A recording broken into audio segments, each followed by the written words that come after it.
ભાષ્યકારે બતાવ્યું ગ્રામસભે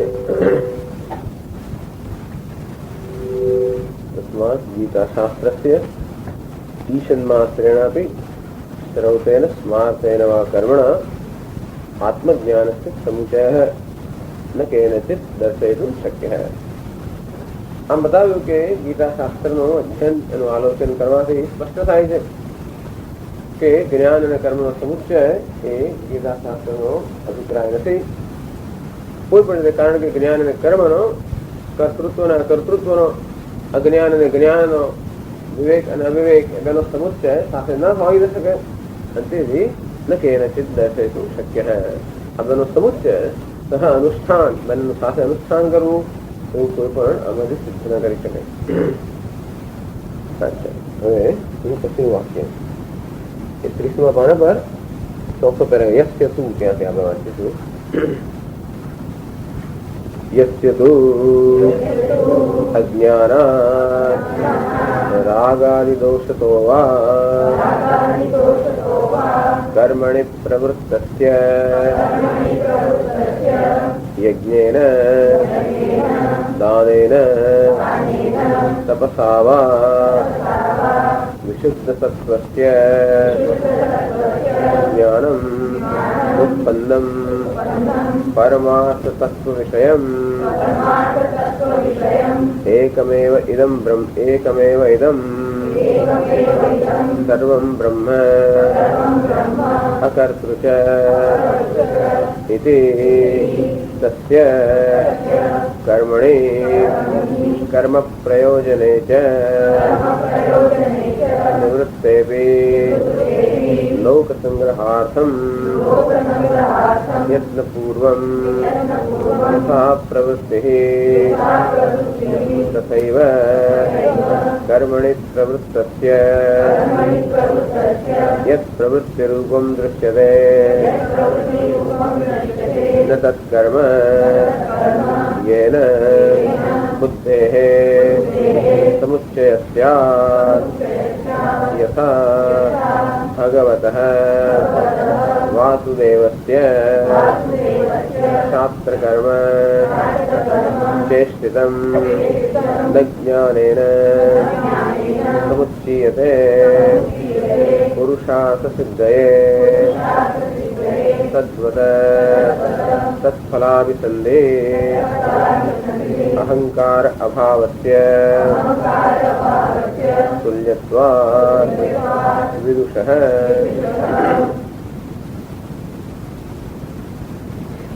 હવે ગીતાના બીજા વાક્યો સમજાવે છે જેની ગયા વખતે ચર્ચા કરી કે ભગવાન કહે છે કે જે જ્ઞાની પુરુષ છે સત્તા કર્મણ્ય વિદ્વાંસ અવિદ્વાન અર્થાત અજ્ઞાની લોકો જેવી રીતે કર્મફળમાં આસક્તિ રાખીને ઉત્સાહપૂર્વક કર્મ કરતા હોય છે એવી રીતે જે વિદ્વાન છે જ્ઞાની છે એને પણ એટલા જ ઉત્સાહપૂર્વક કર્મ કરવું જોઈએ. કુર્યાત વિદ્વાંસ તથા અસક્ત ચિકીર્ષુ લોક સંગ્રહમ. અજ્ઞાની પુરુષ કઈ ને કઈ ફળની પ્રાપ્તિ માટે કર્મ કરતા હોય જ્યારે જ્ઞાની પુરુષે કોઈ પ્રકારના ફળની અપેક્ષાનો પ્રશ્ન જ નથી. કારણ કે જ્ઞાનને કારણે જેને સર્વ ફળ પ્રાપ્ત થઈ ગયા એને ફળની અપેક્ષા તો રહી જ નહીં. જે કંઈક પ્રાપ્ત કરવાનું છે તો હું જ છું, પછી ક્યાં ફળ પ્રાપ્ત કરવાનું રહેવું.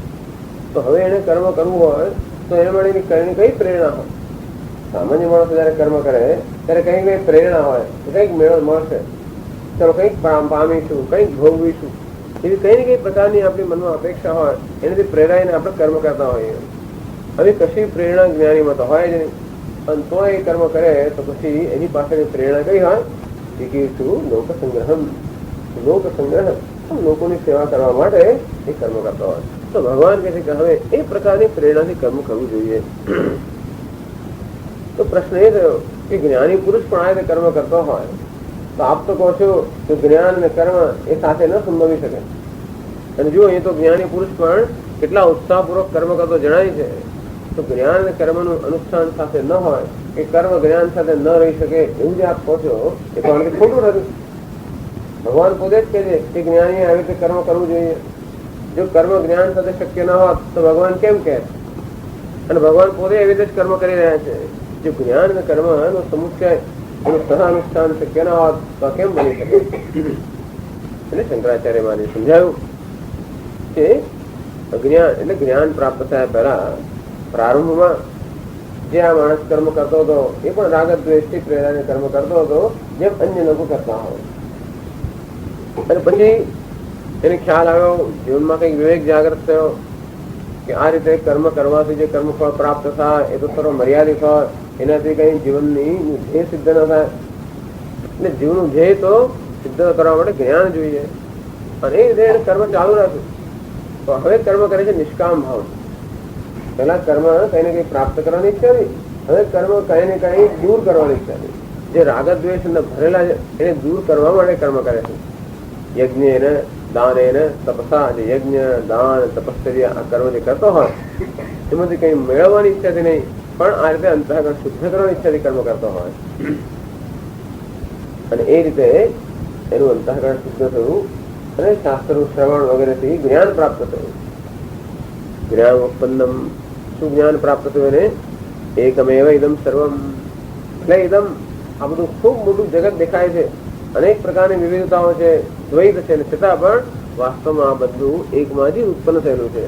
આ બધાનું મૂળ તો એક જ, એટલે અનેક દેખાતું હોય બધાનું મૂળ ક્યાં છે? એકમાં જ છે. અને એક બ્રહ્મ છે, જે બ્રહ્મ હું છું, અકર્તા છું. આ પ્રકારનું જ્ઞાન ઉત્પન્ન થયું.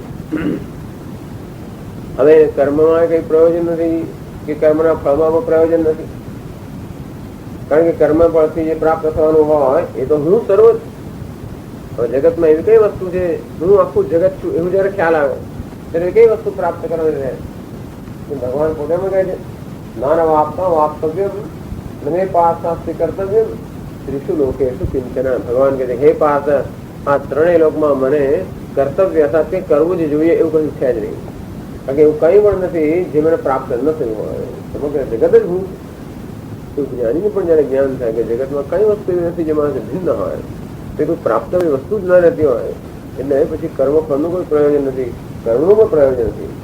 આમ જ્ઞાન કર્મનો નાશ નથી કરતો, કશાનો નાશ ના કરે, પરંતુ અવિવેકનો જ નાશ કરે.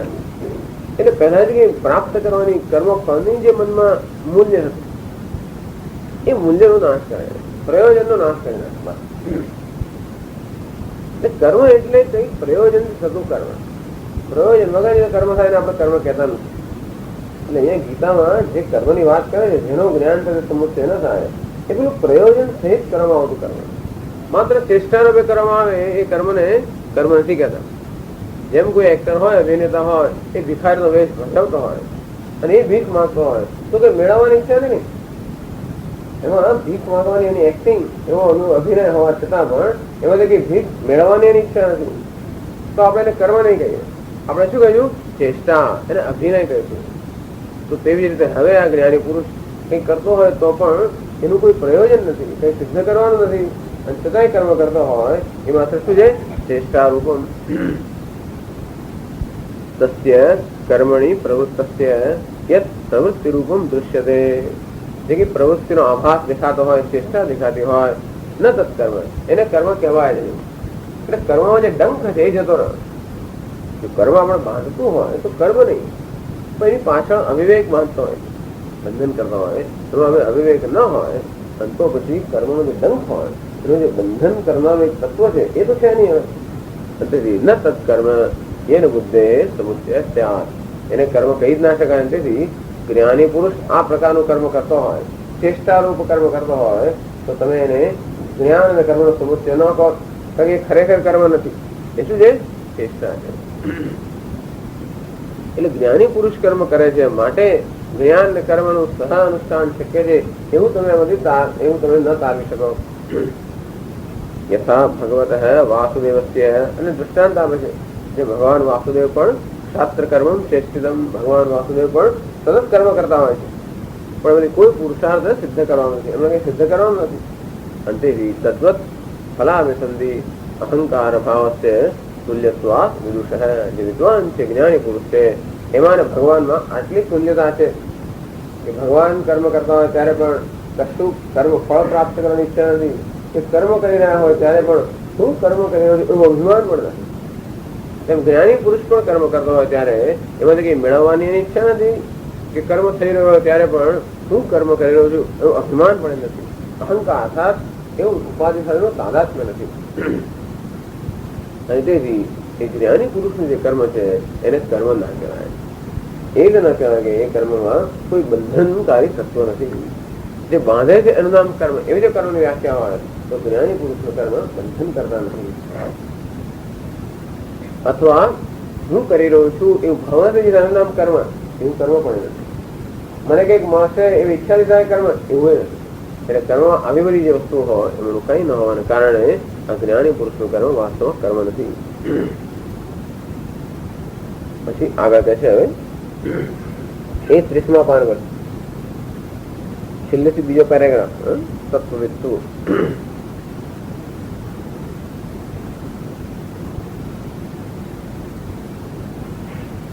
તત્વવિત્તુ નાહમ કરોમિ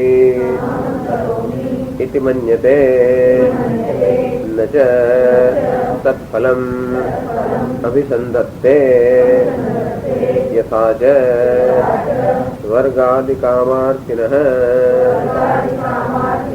अग्निहोत्रादि कामसाधन अनुष्ठानाय आहिताग्नेः साम्य एव अग्निहोत्रादौ प्रवृत्तस्य सामिकृते विनष्टेऽपि कामे तदेव अग्निहोत्रादि अनुतिष्ठतोऽपि न तत्काम्यम् अग्निहोत्रादि भवति तथा च दर्शयति भगवान् कुर्वन्नपि न करोति न लिप्यते इति तत्र तत्र. બસ એ જ વસ્તુ સમજાવે છે. તત્વવિત્તુ, તત્વવિદ અર્થાત એને તત્વનું જ્ઞાન છે. કૂટસ્થમ બ્રહ્મ અહમ, આવું તત્વ બ્રહ્મ હું છું. બ્રહ્મ જોયું કૂટસ્થ, કોઈ પ્રકારનો વિકાર જેમાં નથી એવું કૂટસ્થ પૂર્ણ બ્રહ્મ હું છું. આ પ્રકારનું જ્ઞાન જેને છે કહેવાય છે તત્વવિદ. કૂટસ્થનો અર્થ એ કે જેમાં કોઈ પ્રકારનો વિકાર નથી, એમાં કર્તૃત્વ ભોક્તૃત્વ એવા કોઈ પ્રકારનો વિકાર નથી એવો આત્મા હું છું, બ્રહ્મ હું છું. તો આપોઆપ જ નાહમ કરોમી, તું કઈ કર્મ કરતો નથી. તત્વવિદ તો મહાબાહો ગુણ કર્મ વિભાગયો ગુણ ગુણેશુ વર્તન્તે ઇતિ મત્વાન સજ્જતે. તો તત્વવિદ જે જાણે છે કે આ ગુણા ગુણેશુ વર્તન્તે, આ કર્મ જે થઈ રહ્યું છે તો આ ગુણો વડે ઉપાધિ વડે થઈ રહ્યું છે. તું તો સન્નિધિ માત્ર છે. માત્ર મારી સન્નિધિ જ સર્વ કર્મ થઈ રહ્યું છે. કર્મ કરવા માટે મારો કોઈ પ્રયત્ન, મારી સન્નિધિ પૂરતી છે. નાહમ કરોમી કે મન્યતે અર્થાત એને કર્મનું અભિમાન, હું કર્મ કરી રહ્યો છું એ પ્રકારનું અભિમાન નથી. કર્મ ઉપાધિ કરી રહી છે, ગુણો સર્વ કર્મ કરી રહ્યા છે. આ દેહ મન બુદ્ધિનું ઉપાધિ પોતપોતાની ચેષ્ટાઓ કરી રહી છે. તું કઈ કરતો નથી. જેમાં પંખો ફરી રહ્યો હોય, વીજળી ને જ્ઞાન હોય, હું કઈ કરતી નથી. ખાલી મારી હાજરીમાં વીજળી કે પંખો ફેરવતી નથી. વીજળી પોતે પણ ફરતી નથી કે વીજળી પંખો ફેરવતી નથી. આ પંખો કેમ ફરે એનું જ્ઞાન આપણને હોય તો તરત સમજ પડે કે પંખાની આ બહારની આપણે શું કહેવાય પાંખો છે ને, એની અંદર પેલી એક મોટર હોય છે. મોટરમાંથી વીજળી પસાર થાય. વીજળી પસાર થાય એટલે એક પેલું શું કહેવાય ને મેગ્નેટિઝમ, એટલે કે લોહ ચુંબકની અસર ઉત્પન્ન થાય. એને તેના ફરવાનું હોય. અર્થાત વીજળી કઈ કરતી જ નથી, માત્ર ત્યાં એની હાજરી જ છે. પણ એને કારણે પેલી મોટર જે છે એની હાજરીથી જ ફરવા માંડે. વીજળીની હાજરી હોવાને કારણે એક લોહ ચુંબકની અસર ઉત્પન્ન થાય એટલે પેલી મોટર ફરવા માંડે. એ ફરવા માંડે એટલે બહારની પાંખો ફરવા માંડે. વીજળી એવું નથી કે આ પાંખોને કંઈક લઈને ફેરવે છે, એવું નથી. એમાં એનું કોઈ એવું કે હું કર્મ કરી રહ્યો છું એવું કોઈ અભિમાન નથી. તો પોતે વીજળી ફરતી નથી કે ફેરવતી નથી, માત્ર એની સન્નિધિ જ છે. એની સન્નિધિ હાજરીથી જ આ કર્મ થઈ રહ્યું છે. અને તે જ રીતે આત્મા ચૈતન્ય ની સન્નિધિ માત્રથી આપણે દેહમાં બુદ્ધિરૂપી ઉપાધિમાં એક પ્રકારની પ્રવૃત્તિ ઉત્પન્ન થાય છે. પણ તે રીતસરનો કર્મ થઈ રહ્યા હોય છે. પણ આપણને એનું જ્ઞાન ન હોવાને કારણે આપણે માનીએ છીએ આ દેહ હું છે એમ માનવાને કારણે આપણે એવો ભ્રમ હોય છે કે હું કર્મ કરું છું. વાસ્તવ જે હું છે એ તો કંઈ કરતો નથી. એટલે આવો જે તત્વવિદ છે એને કોઈ કર્મનો અભિમાન પણ નથી. એ કર્મોથી પ્રાપ્ત થતા કોઈ ફળમાં પણ રસ નથી, કારણ કે એને કંઈ પ્રાપ્ત કરવા નથી. એટલે કે છે ન તત્ ફલમ અભિસંધત્તે, એ ફળનું કોઈ અભિમાન એની કોઈ આસક્તિ રાખતો નથી. અથવા તો અમુક વસ્તુ પ્રાપ્ત થશે એવી પ્રકારના વળતરની ઈચ્છાથી કર્મ નથી કરતો. બસ કર્મ કરવા ખાતર કર્મ થતું હોય છે. આ છે આ તત્વવિદની વાત કરી. એ તો કે છે આ તો આપણા અનુભવની પણ વાત છે. ચાલો આ તો જ્ઞાની પુરુષની વાત કરી, પણ સામાન્ય અજ્ઞાની પુરુષની પણ જો વાત કરીએ તો એટલે એનું દ્રષ્ટાંત આપે છે જે સરળતાથી સમજી શકાય. આપણે પણ આવો અનુભવ ક્યારેક ક્યારેક થતો હોય છે. યથા છે સ્વર્ગાદિ કામાચિન અગ્નિહોત્રાદિ કામ સાધન અનુષ્ઠાનાય આહિતાગ્ને. એ દ્રષ્ટાંત આવે છે જૂના જમાનાનું, કે જેને સ્વર્ગની ઈચ્છા છે એવો એક માણસ હોય તો એવું જ્ઞાન છે કે અગ્નિહોત્ર કર્મ કરીએ તો સ્વર્ગની પ્રાપ્તિ થાય. અગ્નિહોત્ર કર્મ કરવા માટે ખૂબ બધી તૈયારી કરવી પડે. આહિત અગ્નિ આખી પેલી વેદી રચવી પડે, અને પછી એમાં કાષ્ઠ બાતણ વગેરે એ બધું ત્યાં આગળ ઈંધણ વગેરે પણ રાખવું પડે, અને પછી અગ્નિ પ્રજ્વલિત કરવો પડે, પ્રગટાવવો પડે, પછી એમાં આહુતિ અર્પણ કરવામાં આવે. આ બધું કાર્ય કરવામાં આવે.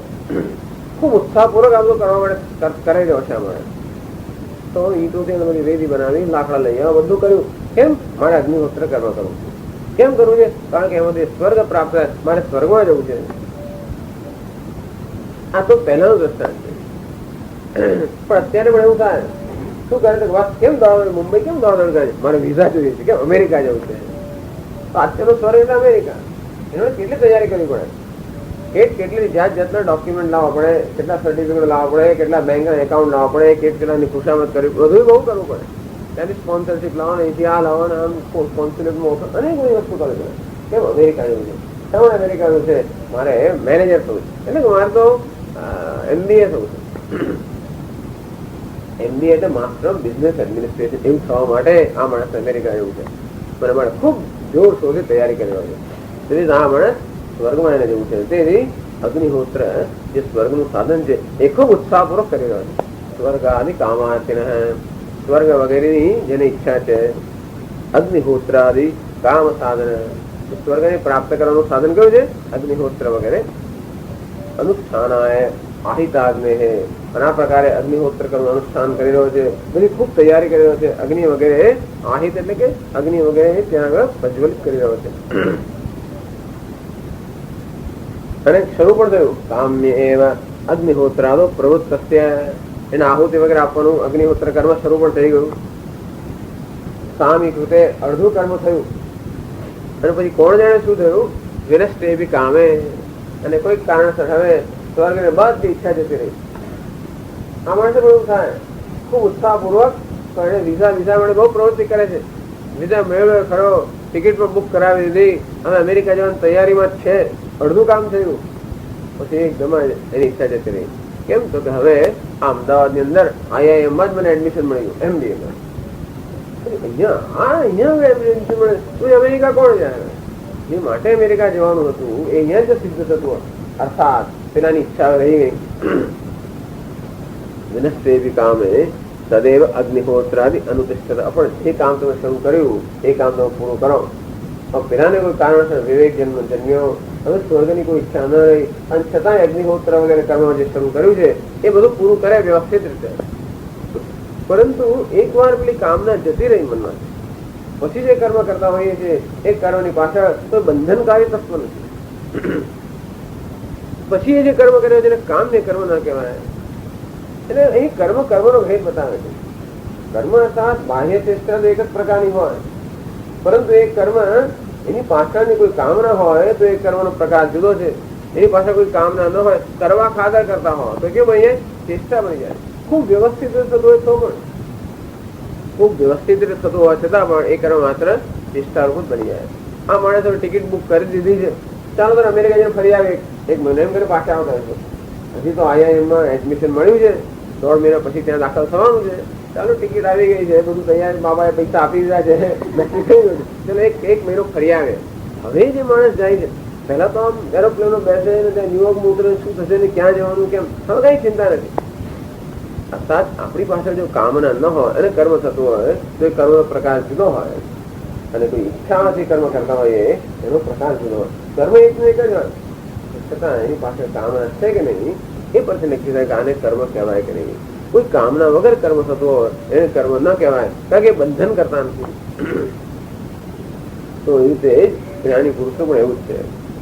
કામ એ ખૂબ કર્મ કરતો હતો, કોઈ ઈચ્છા હતી, પછી પણ કર્મ કરતો હતો, અંતઃકરણ શુદ્ધિથી. હવે એને જ્ઞાન પ્રાપ્ત થઈ ગયું, હવે જોયું કે હવે કર્મથી કાંઈ મેળવવાનું છે, અને છતાંય કર્મ ચાલુ આવે. પેલા ભૂતકાળના સંસ્કાર છે, ગમે તે કારણ હોઈ શકે, સંસ્કારથી, પ્રારબ્ધથી, એ તો પછી લોકો નિંદા, તો બધા શિષ્યજનો નિંદા વગેરે કરે, કદાચ જ્ઞાનની નિંદા કરે. જો આ બધા જ્ઞાની થઈ ગયા બધું કામ બામ કરતા નથી, એટલે એને એમ કે આ જ્ઞાનની એટલા માટે પણ કર્મ કરે. આમ ગમે તે કારણસર, અથવા તો કરુણાથી પ્રેરાય નહીં કે આપણે કઈ લોકોની સેવા આપણા વડે થાય, કે ગમે તે હોય તો ઈશ્વરના સંકલ્પથી કર્મ કરતો હોય. પણ એ કર્મની પાછળ એની પોતાની કોઈ વ્યક્તિગત હવે અભિલાષા રહી નથી, અને તેથી એ કર્મને કર્મ ના કહેવાય. આ જ વસ્તુ ભગવાન ભગવદ્ ગીતામાં વારંવાર બતાવે છે. તથા છે દર્શયતી ભગવાન, આ જ વસ્તુ ભગવાન કુર્વન્નપી યોગયુક્તો વિશુદ્ધાત્મા વિજિતાત્મા જીતેન્દ્રિય સર્વભૂતાત્મા કુર્વન્નપી ન લિપ્યતે. સર્વભૂતાત્મા જેને જ્ઞાન છે એ સર્વભૂતોનો જે આત્મા છું તે હું છું. કુર્વન્નપી ન લિપ્યતે, કર્મ કરતા હોવા છતાં પણ કોઈ રીતે લેપાતો નથી, કારણ કે એનું કર્મ માત્ર ચેષ્ટા સમાન છે. ન કરોતિ ન લિપ્યતે અનાદિત્વાત નિર્ગુણત્વાત પરમાત્માયમ અવ્યય શરીરસ્થોપી કૌંતેય ન કરોતિ ન લિપ્યતે. આત્મા તો અનાદિ છે, અવ્યય છે, શરીરમાં હોવા છતાં પણ, શરીર દ્વારા અભિવ્યક્ત થતા હોવા છતાં પણ ન કરોતિ ન લિપ્યતે. સર્વત્ર ભગવાન ભગવદ્ ગીતા બતાવે છે કે જ્ઞાની પુરુષોને જે કર્મ થઈ રહ્યું છે એ માત્ર ચેષ્ટા છે, એ કર્મ નથી. આમ કર્મ કોને કહેવાય એ સમજવાની જરૂર છે. માત્ર ચેષ્ટાને કે પ્રવૃત્તિને કર્મ નહીં કહેવાનું. ભલે કહેવું હોય તો પણ કઈ વસ્તુ બંધન કરતા છે, એ માત્ર પ્રવૃત્તિ બંધન કરતા છે. એની પાછળ કયા પ્રકારની ઈચ્છા છે, પાછળ કયા પ્રકારની દ્રષ્ટિ છે, એ અગત્યનું.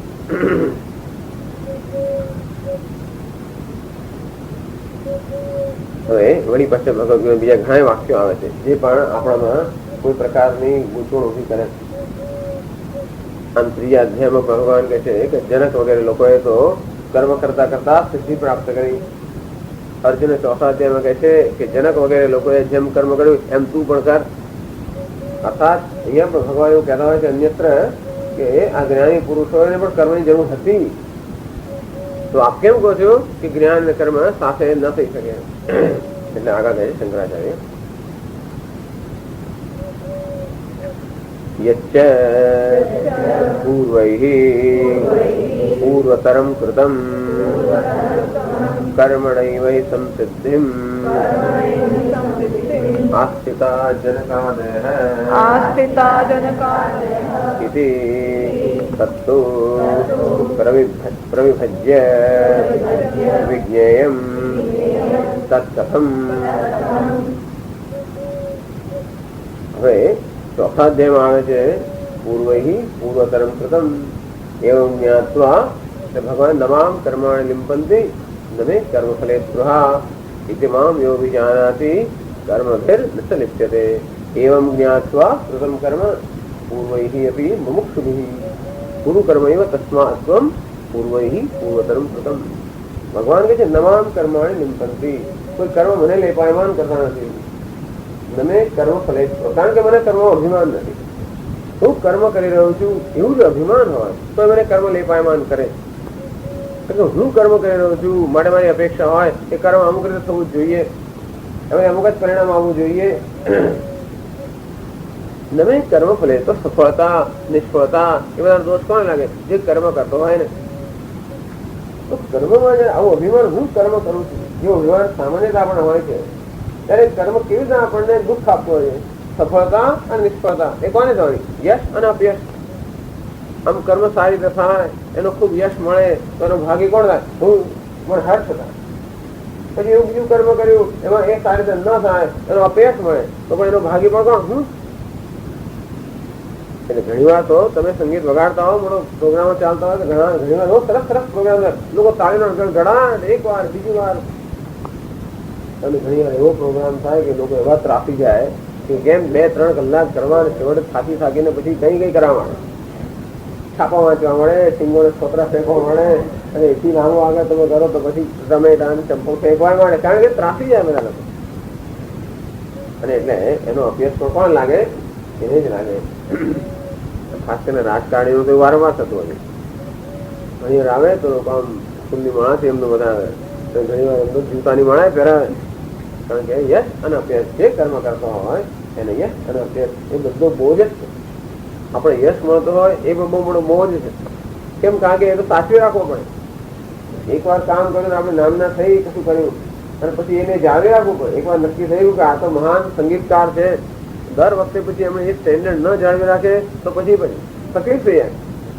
આમ એકવાર આપણે પોતે આપણું ધોરણ નક્કી કર્યું પછી આપણે ધોરણ સાચવી રાખવું પડે, એમાં બહુ તકલીફ થતી, ખૂબ મહેનત કરવી પડે એમાં. અને આપણે પોતાને થાય ને કે નહીં હું તો કંઈક છું અને માટે મારું તો આવું નામ ના રહેવી જ જોઈએ. અને એટલે જયારે એવું અભિમાન હું કર્મ કરી રહ્યો છું, અને ત્યારે હંમેશા એનો સખત બોજ આપણા મન પર રહેવાનો. રસોઈ બનાવતો હોય તોય પણ હું રસોઈ આમ બનવી જોઈએ, હું કામ કરું આમ થવું જોઈએ. લાડુ ગયા વખત જેવું નામ એટલે ખરાબ આપણા સંતોષ થઈ જાય. ખીચડી સારી બનાવી જોઈએ. એટલે હંમેશા આ જાતની સભાનતા અંદરથી આપણા પર એક બોજ મુક્તિ હોય. પણ સંગીતકારના હાથો જે વાદ્ય છે એને કાંઈ ચિંતા નથી. એના પર ટામેટા ફેંકવામાં આવે તો પેલા પર ફેંકવામાં આવે, તાળીનો ગડગડાટ થાય તો એનાને કાંઈ નથી, કારણ કે એ તો નિમિત્ત માત્ર હવે તમને સાચી જ્ઞાની પુરુષ છે, જાણે છે આ તો નિમિત્ત છે. નિમિત્ત કામ કર્મ કરતો હોય તો પણ એ યશ મળે તો પણ એને આપીને પછી યશ આપણે રાખવા માંગતા હોઈએ અને અભ્યાસ ભગવાન નું એવું ના ચાલે. તો એટલે કે છે નમામ કર્માણ, ભગવાન કહે છે નમામ કર્માણી લિંપંતી. મને કોઈ કર્મ નિર્માણ કરતા નથી, કારણ કે મને કોઈ કર્મ કરતું તો અભિમાન નથી. નમે કર્મ ફલે સ્પૃહ, આ કર્મ કરીને મને કઈ મેળવવાનું નથી, કારણ કે જે કઈ મેળવવાનું હોય તો હું જ છું, કઈ મેળવવાનું નથી. ઇતિમામ યોગી, આ રીતે જે કોઈ જાણતા હોય મને, એટલે કે આત્માને જે જાણતા હોય કે આત્મામાં કર્મનું અહમ કર્તૃત્વ પણ નથી, કે કર્મ ફળની ઈચ્છાથી પણ આત્મા મુક્ત છે.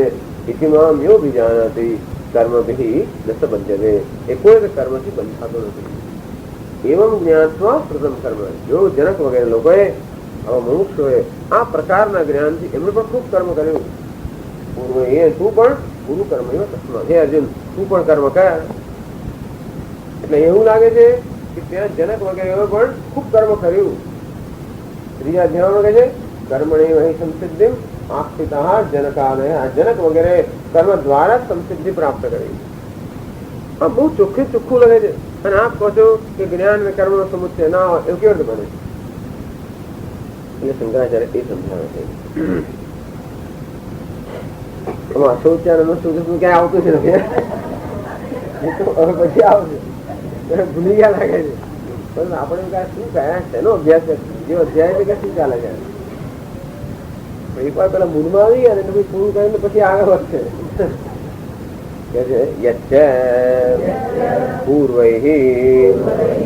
પૂર્વતરમ કૃતમ એ તો તત્વ હવે મધ્ય વિજ્ઞાન. આ જે કહેવામાં આવ્યું છે પૂર્વ પૂર્વતરમ કૃતમ, આ જે કહ્યું કે કર્મણા એવ હિ સંસિદ્ધિ આસ્થિતા જનકાદય જનક વગેરે મહાત્મા કર્મણા એવ કર્મ વડે સંસિદ્ધિ આસ્થિતા, કર્મ વડે એમણે સંસિદ્ધિ જેનું ધ્યેય પ્રાપ્ત કર્યું હતું.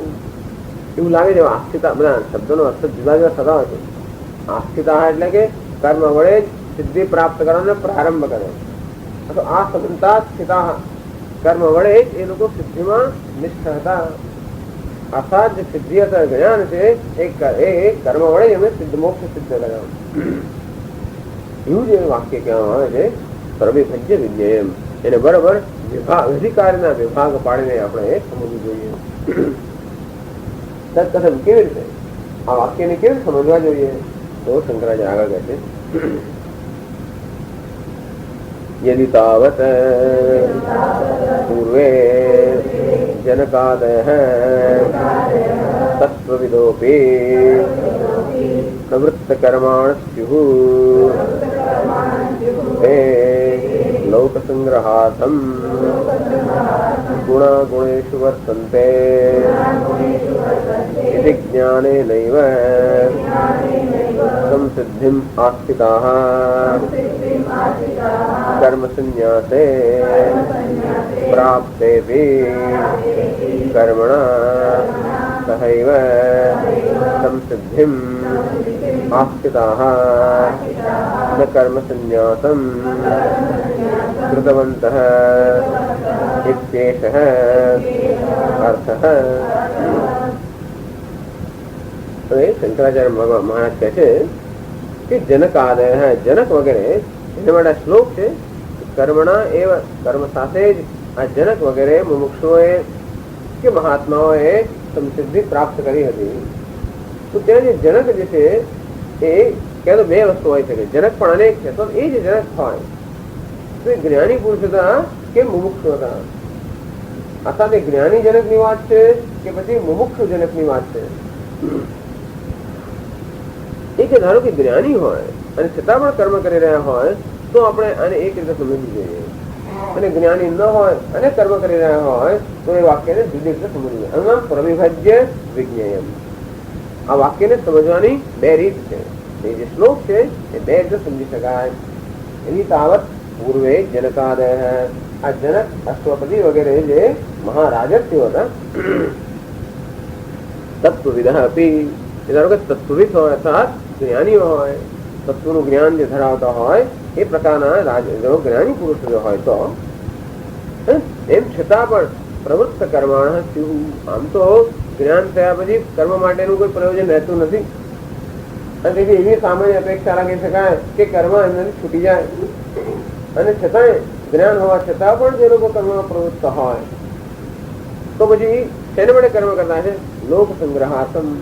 તો એમના કર્મ એક જ પ્રયોજન હોય શકે લોક સંગ્રહાર્થમ લોકોની સેવા માટે લોકોને સન્માર્ગે વાળવા માટે. મુખ્યત્વે આ એ વસ્તુ હશે કે આવા મહાત્માઓ તો બહુ શ્રેષ્ઠ પુરુષ હોય અને લોકો એમનું અનુસરણ કરતા હોય માટે એ લોકો એવા પ્રકારનું કર્મ કરે જે એમને પ્રેરણાની પ્રેરણે લોકો પણ કર્મ કરતા થાય. મતલબ લોક સંગ્રહ એ લોકો કોઈ ખરાબ માર્ગે ચડી ગયા હોય એમને સન્માર્ગે વાળવા માટે અથવા જે સન્માર્ગ હોય એ આગળ વિકાસ કરી શકે એ માટે આ મહાત્માઓ કર્મ કરતા હોય એને કહેવાય છે લોક સંગ્રહ. એ કર્મ જયારે કરતા હશે ત્યારે એમની દ્રષ્ટિ કેવી હશે ગુણાહ ગુણેષુ વર્તન્તે. એ હું કર્મ કરું છું નહીં, કર્મ કોણ કરે છે આ ગુણો કર્મ કરે છે. ગુણ એટલે સત્વ રજસ તમ. આ ત્રણ ગુણો સર્વ કર્મ કરી રહ્યા છે. હું કર્મ કર નૈવ કિંચિત કરોમિ. હું કઈ કર્મ કરતો નથી, આ ગુણો સર્વ કર્મ કરી રહ્યા છે. આવું જ્ઞાન જણે જ્ઞાનેનૈવ સંસિદ્ધિમ આસ્થિતા. તમે સંસિદ્ધિ એમની જે સ્થિતિ છે એને આ રીતે આ જ્ઞાન રૂપી સ્થિતિ છે. આ પ્રકારના જ્ઞાનથી જ એમણે જીવનું હે સંસિદ્ધ મોક્ષ પ્રાપ્ત કર્યો. કર્મથી નહીં, કર્મણા સંસિદ્ધિમાં સ્થિતા. હા તો કર્મણા છે વ્યાકરણ નો પ્રશ્ન. કર્મણા એટલે તૃતીયા વિભક્તિ, તૃતીયા સાધન બતાવે છે. એટલે આ શ્લોક બહુ ચર્ચાસ્પદ છે. કર્મણા સંસિદ્ધિ આસ્થિતા. સંસિદ્ધિ નો અર્થ જો મોક્ષ કરવામાં આવે તો કર્મ વડે એમણે મોક્ષ પ્રાપ્ત કર્યો. કર્મણા એટલે કર્મ વડે, સંસિદ્ધિ એટલે મોક્ષ. કર્મ વડે જે જનક વગેરે મોક્ષ પ્રાપ્ત કર્યો. તો શંકરાચાર્ય નહીં, કર્મણા નહીં, જ્ઞાન એ નહીં.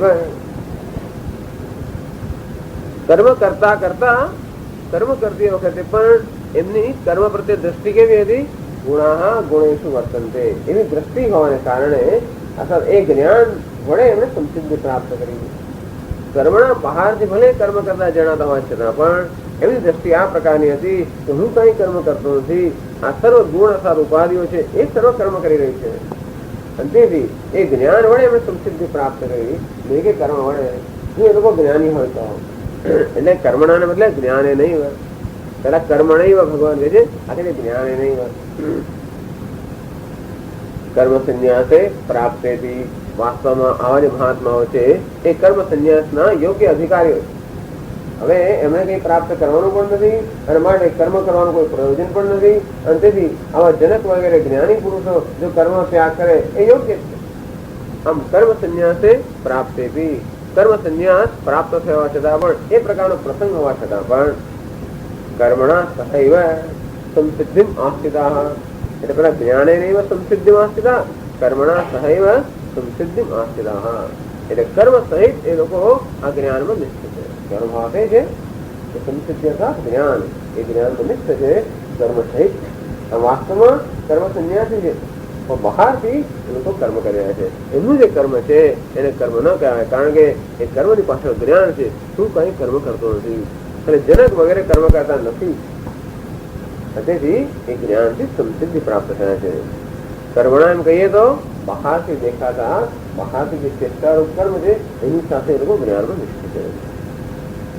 એટલે ભગવાન કહેવા માંગે છે ન સંન્યાસમ કૃતવંત હે અર્જુન, જો આટલા જ્ઞાની પુરુષ હોવા છતાં પણ એમણે કર્મ ચાલુ રાખ્યું, સંન્યાસ ન લીધો, એવું અર્જુન કહેવા માંગે છે. ભગવાન એમ નથી કહેવા માંગતા કે કર્મ દ્વારા એમને મોક્ષ પ્રાપ્ત થયો. એ કહે છે કે મુક્ત હોવા છતાં પણ એ લોકો કર્મ કરતા હતા. એમ કે અર્જુનને કર્મ પ્રેરવા માંગે શ્રેષ્ઠ, કારણ કે પછીનું બતાવે છે કે શ્રેષ્ઠ પુરુષો જે કે કરે એ જ બધા કરતા હોય છે. અને જનક વગેરે શ્રેષ્ઠ પુરુષો હતા માટે એમણે કર્મ ચાલુ રાખ્યું જેથી બીજા બધા લોકો પણ એમનું અનુકરણ કરે. એટલે આમ ભગવાન એમ કહેવા માંગે છે કે કર્મ સંન્યાસમ ન કૃતવંત હે, કર્મ સંન્યાસ એમના માટેનો પ્રસંગ પ્રાપ્ત થવા છતાં પણ જો જનક વગેરે પણ કર્મ ત્યાગ ન કર્યો, તમારે તારે પણ ના કરવો જોઈએ. જો આપણે જનક વગેરેને જ્ઞાની પુરુષો માની લઈએ તો ધારો કે જનક જેની વાત છે એ અજ્ઞાની હોય તો પછી એ શ્લોકનો અર્થ બીજી રીતે થવો જોઈએ. એ કેવી રીતે થવો જોઈએ આગળ કે છે ભાષ્યમાં અથ નતે તત્વવિદઃ ઈશ્વર સમર્પિતેન કર્મણા સાધનભૂતેન સંસિદ્ધિમ તત્વશુદ્ધિમ જ્ઞાનોત્પત્તિલક્ષણાં વા સંસિદ્ધિમ આસ્થિતાઃ જનકાદયઃ ઇતિ વ્યાખ્યેયમ. અથ નતે તત્વવિદઃ, અને જો આ જનક વગેરે જેની વાત એ શ્લોકમાં કરવામાં આવી છે એ તત્વવિદ ન અર્થાત એ જ્ઞાની પુરુષ અથવા મુમુક્ષુ હોય તો સરળ છે. તો સંસિદ્ધિ શબ્દનો અર્થ બીજો કરવો પડે. આ સંસિદ્ધિ શબ્દ જે છે ને એના બે અર્થ કરી શકાય. એક તો સંસિદ્ધિ અર્થાત મોક્ષ અથવા બીજો સંસિદ્ધ ન થાય છે અંતઃકરણ શુદ્ધિ. તો કર્મણા તો એનો પછી મુખ્ય અર્થ લેવામાં આવે કર્મણા સંસિદ્ધિ આસ્થિતા, કર્મ વડે એમણે અંતઃકરણ શુદ્ધિ રૂપી સંસિદ્ધિ પ્રાપ્ત કરી.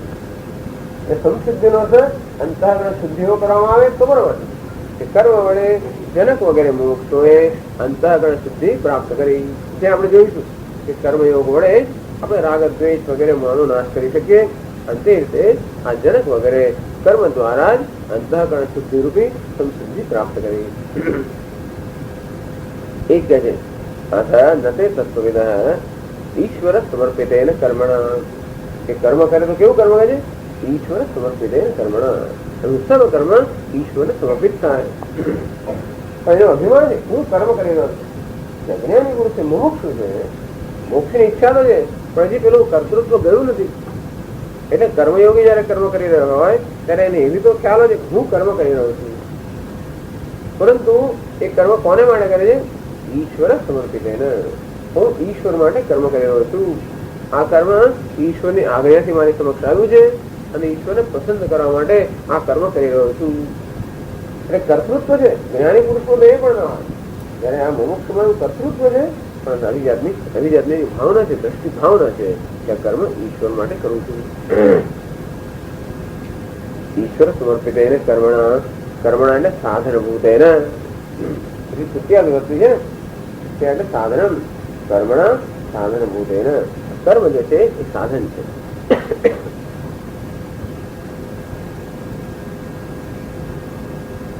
પેલામાં શું કહ્યું કર્મણા સહાય, જો શંકરાચાર્ય બે સમજાવ્યું કર્મણા વિભક્તિ તૃતીય છે ને એક અંગ્રેજી સંસ્કૃતનો સહ શબ્દ છે કે સહ, એમાં તૃતીય વિભક્તિ આવે. એટલે ત્યાં એમણે કહ્યું કર્મણા સહ. જ્ઞાની પુરુષમાં જયારે કર્મણા સમજાયું કર્મણા સહ, ત્યારે મુમુક્ષુમાં કર્મણા સાધનભૂત. એટલે બહુ બહુ સુંદર રીતે અર્થ સમજાયો. કર્મણા સાધનભૂત એટલા મુમુક્ષુઓ માટે છે એ માટે કર્મ સાધનભૂત છે. જ્ઞાની પુરુષ માટે કર્મ ભૂષણ છે, મુમુક્ષ માટે કર્મ સાધન છે. ભૂષણ એક વસ્તુ છે, સાધન બીજી વસ્તુ છે. સંસિદ્ધિ એટલે સત્વશુદ્ધિ. ત્યાં સંસિદ્ધિ નો અર્થ કરવામાં આવ્યો કર્યું કે જ્ઞાન નિષ્ઠા. અહીંયા સંસિદ્ધિ નો અર્થ કરે છે સત્વશુદ્ધિ. સત્વ એટલે અંતઃકરણ શુદ્ધિ. જ્ઞાનોત્પત્તિ લક્ષણામ વા, અથવા તો અંતઃકરણ શુદ્ધિ દ્વારા જે જ્ઞાનની ઉત્પત્તિ થાય છે એ પ્રકારની સંસિદ્ધિ છે. આસ્થિતા એટલે એમણે આ પ્રકારનો પ્રારંભ કર્યો. આ પ્રકારનું કર્મ એ લોકો કરતા હતા અંતઃકરણ શુદ્ધિ માટે. એવો અર્થ કરો. જો જનક વડે જ્ઞાની હોય તો કર્મ સહિત એ લોકો જ્ઞાનનો નિશ્ચય. જો મુમુક્ષ હોય અજ્ઞાની હોય તો કર્મ દ્વારા અંતઃકરણ શુદ્ધિ રૂપી શુદ્ધિ પ્રાપ્ત કરવાનો પ્રયત્ન કરતા હતા. એ રીતે શ્લોકનો અર્થ થવો જોઈએ. એથી વ્યાખ્યાયમ.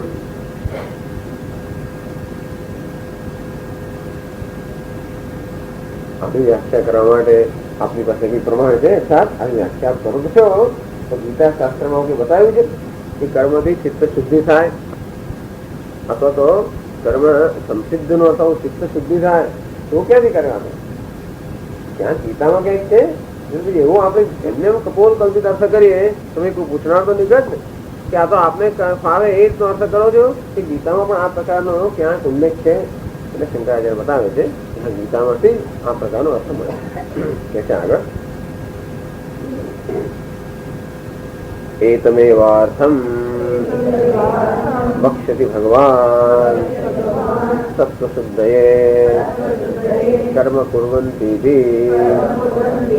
સ્વકર્મણા સમભ્યર્ચ્ય સિદ્ધિમ વિંદતિ માનવઃ ઇત્યુક્ત્વા સિદ્ધિમ પ્રાપ્તસ્ય ચ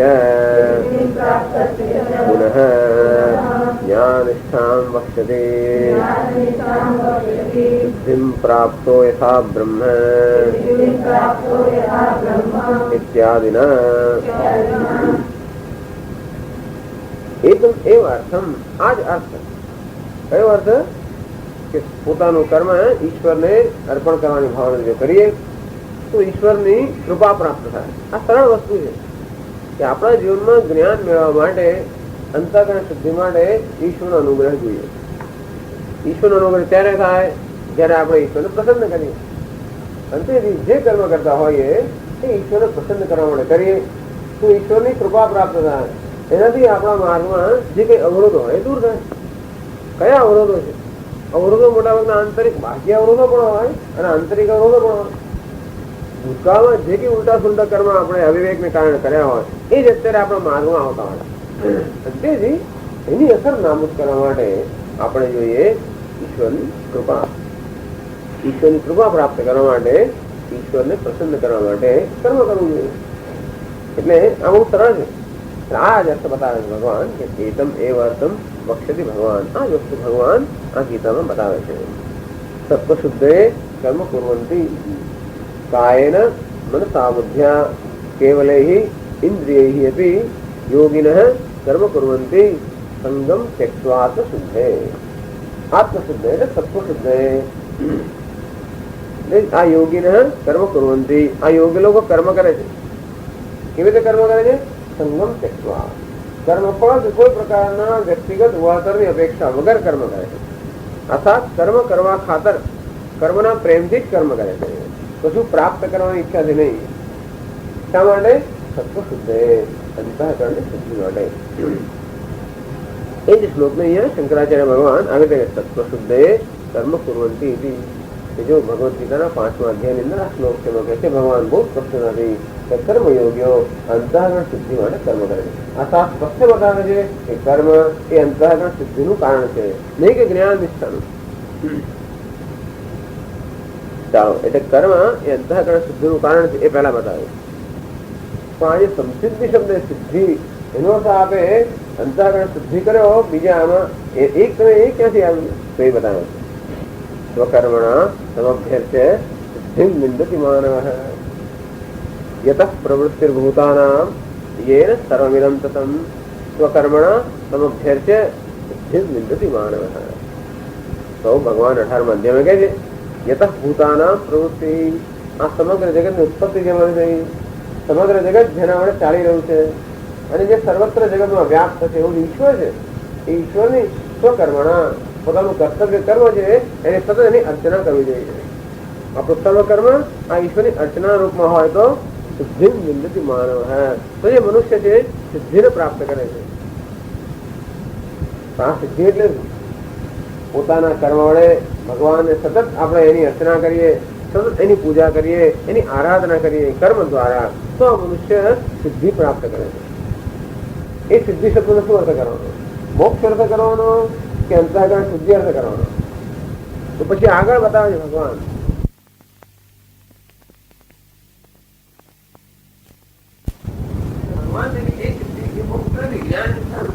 આવી શુદ્ધિ પામેલાને જ્ઞાન નિષ્ઠા કેમ પ્રાપ્ત થાય એ હવે હું તને કહું. સિદ્ધિ પ્રાપ્તો યથા બ્રહ્મ તથા પ્નોતિ નિમોહન. આવી સિદ્ધિ પ્રાપ્ત કરો એટલે બ્રહ્મને પ્રાપ્ત કરે છે એ હવે તું જાણ. સમાશ્રય નિષ્ઠા જ્ઞાન પરા. આ જ્ઞાન જે પરા નિષ્ઠા છે એ કેમ પ્રાપ્ત થાય એ હું તને કહીશ. અર્થાત ભગવાન ત્યાં સિદ્ધિનો અર્થ અંતઃકરણ શુદ્ધિઓ જ કરે છે. સિદ્ધિ પછી કઈ કરવાનું રહે છે? તો સિદ્ધિ એટલે મોક્ષ તો કઈ કરવાનું રહે નહીં.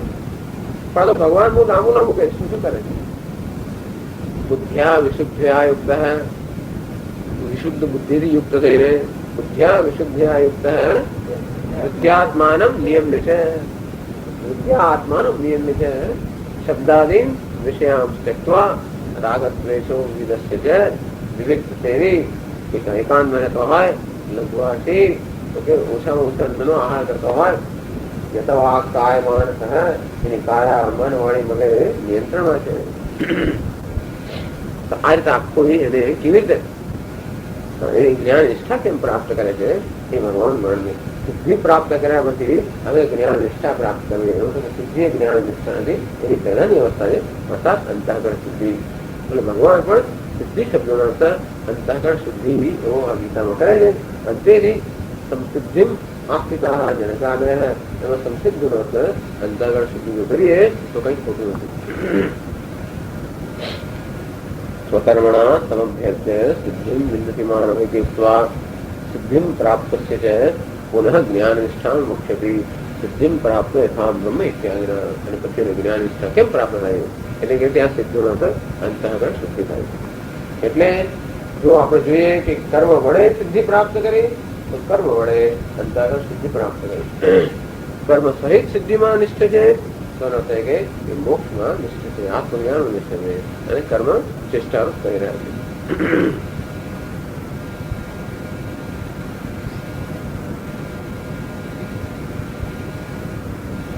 તેથી ઉપસંહાર કરે છે અહીંયા શંકરાચાર્ય.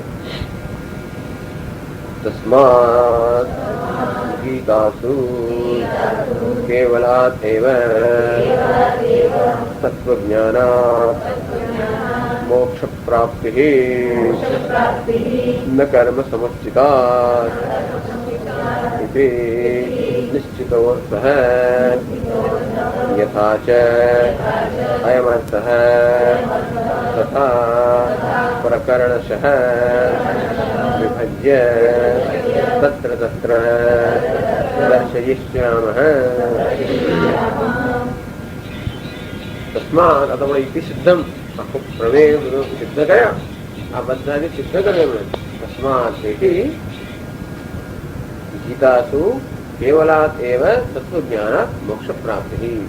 આમ ગીતાનો સ્પષ્ટ અભિપ્રાય છે, ગીતાનો વિષય છે કે કેવળ તત્વજ્ઞાનથી મોક્ષ પ્રાપ્ત થાય, ન કર્મ સમુચ્ચિતાત. આટલું કહેવાની એટલા મને જરૂર પડી. ગીતાના આગળના વ્યાખ્યાનો થઈ ગયેલા એમાં એમણે ગીતાનો એવી રીતે કરેલો કે કર્મ અને જ્ઞાનના સમુચ્ચયથી મોક્ષ પ્રાપ્ત થાય. એ પ્રકારનો જે અભિપ્રાય પ્રવર્તમાન હતો એ અભિપ્રાયમાંથી આપણા મનને મુક્ત કરવા માટે એમણે આટલી ચર્ચા કરી કે જ્ઞાન અને કર્મના સમુચ્ચયથી મોક્ષ નહીં, પણ ગીતામાં સ્પષ્ટ અભિપ્રાય છે કે કેવળ જ્ઞાનથી જ મોક્ષ પ્રાપ્ત થાય છે. ઇતિ નિશ્ચિત અર્થ, આ નિશ્ચિત અર્થ છે.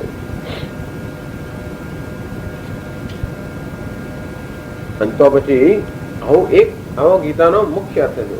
તો વારંવાર કર્મ આવતું હોય છે અંદર, એનો કેમ અર્થ તમે કાઢશો? યથાચ અયમ અર્થ અંતે કે આત્મજ્ઞાન માત્ર જ આ મોક્ષનું સાધન છે.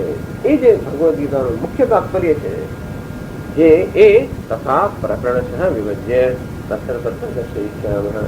આમ કર્મનો ઘણો ઉલ્લેખ આવે છે.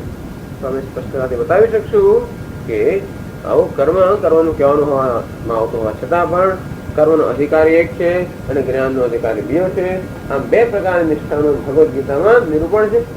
અંતેથી એક કર્મ એક અધિકારનો ઉદ્દેશ્ય નીકળવાનો છે અને જ્ઞાન નિષ્ઠા બીજાનો ઉદ્દેશ્ય નીકળવાનો છે. એક જ જણનો ઉદ્દેશ્યના બે વસ્તુ નથી. એ અમે જયારે જયારે પણ પ્રસંગ આવશે ત્યારે ત્યારે બતાવીશું. અને આ રીતે જ્ઞાન કર્મ નિષ્ઠા વગેરે એનો સમુચ્ચય, એનું આખું જે એની ચર્ચા છે એ શંકરાચાર્યએ પૂરી કરી. અને હવે આ પાછા મુખ્ય આપણો વિષય જ એના પર આવી જાય કે અત્યાર સુધી જે થઈ ગયું પહેલા અધ્યાયમાં અને બીજા અધ્યાયના 10 શ્લોકોમાં જે આપણે ભૂલી ગયા આટલી ચર્ચા પછી, એટલે વળી પાછું એવું ટૂંકમાં યાદ કરાવે છે.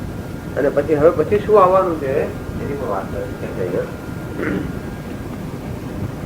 તત્ર એવં ધર્મ સમ્મૂઢચેતસઃ મહતી શોકસાગરે નિમગ્નસ્ય અર્જુનસ્ય અન્યત્ર આત્મજ્ઞાનાत् ઉદ્ધરણમ અપશ્યन् ભગવાન વાસુદેવઃ તતઃ અર્જુનમ ઉદ્વિખારયિષુઃ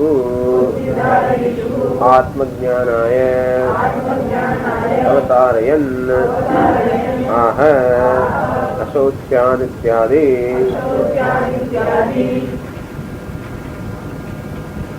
તત્ર એટલે કે આ ગીતા શાસ્ત્રની અંદર એવમ ધર્મ સમૂળ ચેતસ, વળી પાછી આગળ હવે જે થઈ ગયું એ વસ્તુ આપણા ખ્યાલમાં પાછળ આવે છે. આ રીતે આગળ જેનું વર્ણન કરવામાં આવ્યું, કથમ ભીષ્મહમ સંખ્યે દ્રોણમ છે મધુસૂદન, આ રીતે અર્જુને બતાવ્યું. અને ધર્મ સમૂળ કાર્પણ્ય દોષો સ્વભાવ પૃચ્છામિ ત્વામ ધર્મ સમૂળ ચેતા. ભગવાન આ ધર્મ વિષયમાં મારું જે ચિત્ત છે મોહિત થઈ ગયું છે. નથી તદ વિદ્મા કતરન નો કરીએ હે, અમારે યુદ્ધ કરવું કે પછી ભિક્ષા ગ્રહણ કરવી, આમ મારે સંન્યાસ લેવો કે યુદ્ધ કરવું, એ કતરન નો કરીએ. એમને કયું શ્રેષ્ઠ છે ન વિદ્મા, એવું જાણતો નથી, આખા તો એવું નક્કી કરી શકતો નથી. આમ કરીને આ યુદ્ધ એક ક્ષત્રિય ધર્મ છે અને છતાં ખૂબ હિંસા હોવાને કારણે મને તો એ ધર્મ લાગતો નથી, એ કરવો જોઈએ કે નહીં. અથવા હિંસાનો અભાવ હોવાને કારણે આજે સાધુનો કે સંન્યાસી બહુ સારો છે પણ ક્ષત્રિય ધર્મ નથી, પણ મારે કરવું જોઈએ કે નહીં. એની બુદ્ધિ એક વસ્તુ કહે છે, એનું હૃદય બીજી વસ્તુ કહે છે. હૃદયમાં શું છે? હિંસા. અમારા ભાઈઓ ભાંડુઓ સગા સંબંધીઓ આ બધા હિંસાથી હૃદય કકાયું છે કે તને આ મારાથી ન થાય. એ બુદ્ધિ કહે છે કે તું ક્ષત્રિય છે અને ધર્મનું પાલન કરો તારું કર્તવ્ય છે અને મારે આ તો કરવું છે. તો હા એ પણ કરવું, આ પણ કરવું અને પેલું કરવું, પણ બે સાથે ન થઈ શકે. આ પરસ્પર વિરુદ્ધ વસ્તુઓ છે. બે સાથે થઈ શકતા હોય તો વાંધો નહીં, તો બહુ સારું.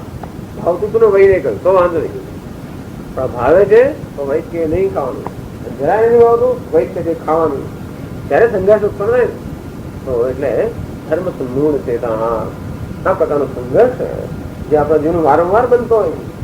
આપણે કરવાની ઈચ્છા હોય કઈ અને કરવું પડે બીજું કઈ, અને કરવાની ઈચ્છા ન હોય તો કરવું પડતું હોય. પછી આપણો સંસ્કાર એમ કે નહીં આપણે તો સંસારમાં રહ્યા, આપણે તો ફરજ છે, બડા કરવું જોઈએ. અંદરથી કહેતું હોય કે આ તો બહુ ના કરવું જોઈએ, ખોટું છે. બહાર પણ ત્યાં લોકો નોકરી કરતા હોય, ધંધામાં હોય, બધી જગ્યાએ જાત જાતનું દબાણો આવતા હોય. તેથી આપણે જાણતો હોય કે ના કરવું જોઈએ તો એ કરવાની ફરજ પડતી હોય વગેરે વગેરે. આવા સંઘર્ષ સતત આપણા મનમાં થતા હોય. એક મહાન સંઘર્ષ અર્જુનના મનમાં છે. એ સંઘર્ષોની મુક્તિ આપવા માટે આ જ્ઞાન છે. તત્ર એવમ ધર્મ સમૂળ ચેતસ, આ ધર્મ અને અધર્મ અધર્મના વિષયમાં એનું ચિત્ત અર્થાત જેની બુદ્ધિ મોહિત થઈ ગઈ છે, જે અત્યારે નિર્ણય કરી શકતો નથી. અને તેને કારણે કશો વાંધો નહીં. જો નિર્ણય ન થવાથી કઈ ન થતું હોય तो कई वांधो नहीं। महती शोक सागरे निमग्नस्य हम निर्णय न थाय એટલે અત્યારે અર્જુન કેવો થઈ ગયો છે?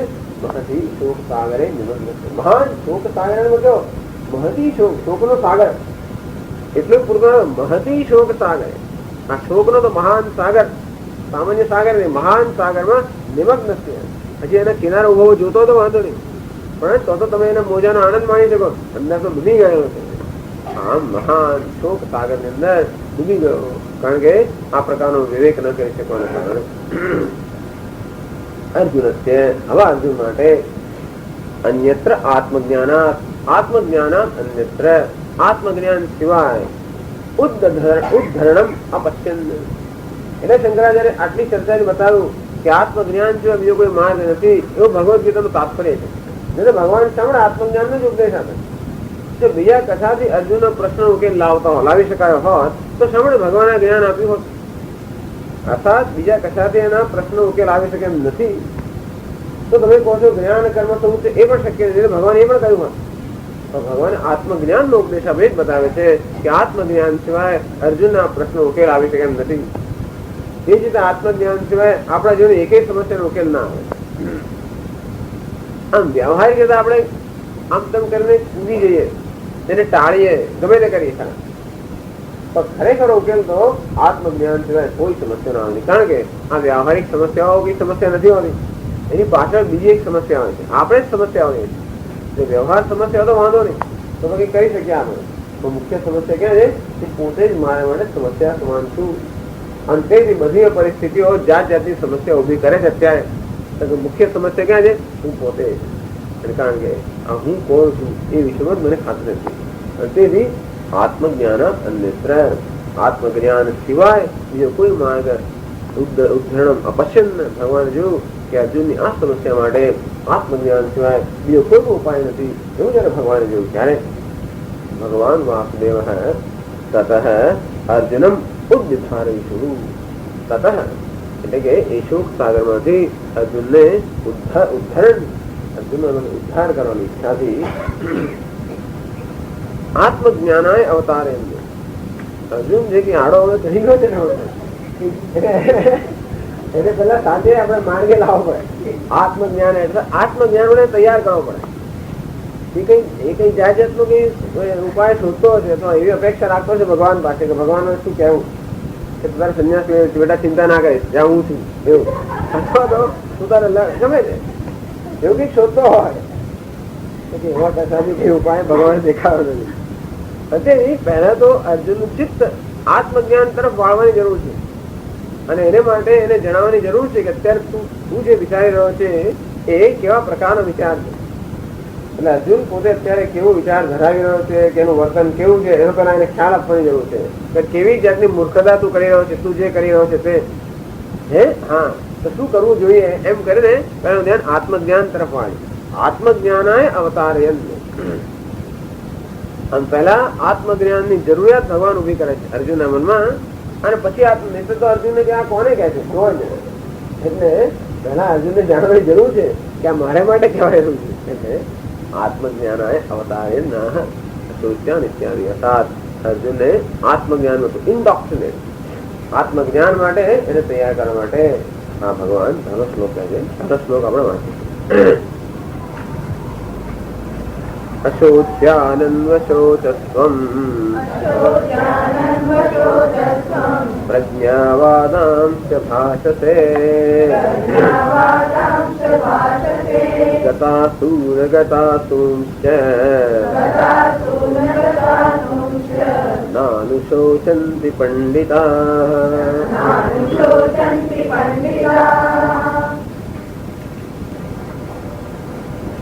ઓમ પૂર્ણમદ પૂર્ણમિદં પૂર્ણાત પૂર્ણમુદચ્યતે પૂર્ણસ્ય પૂર્ણમાદાય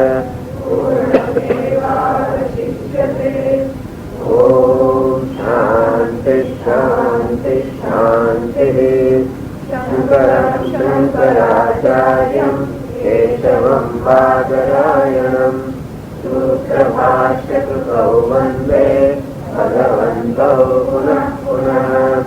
ईश्वरो गुरुरात्मेति मूर्तिभेद विभागिने व्योमवद्व्याप्तदेहाय दक्षिणामूर्तये नमः।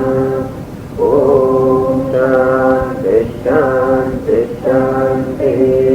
हरि ओम श्री गुरुभ्यो नमः। हरि ओम।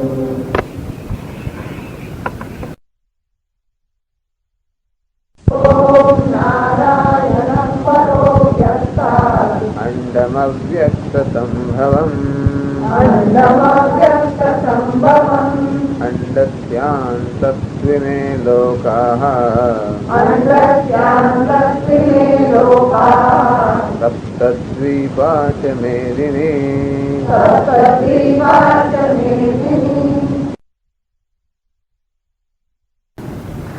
एकच पानावर छंद पॅराग्राफ, 31वां पानावर छंद पॅराग्राफ।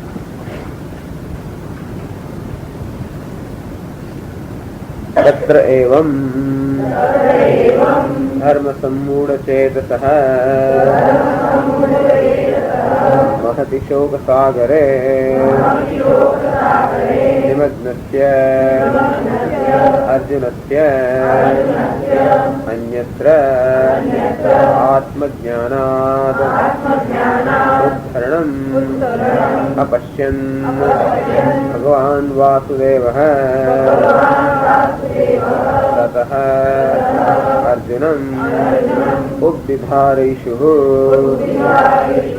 आत्मज्ञानाय अवतारयन् आह अशोच्यान् इत्यादि।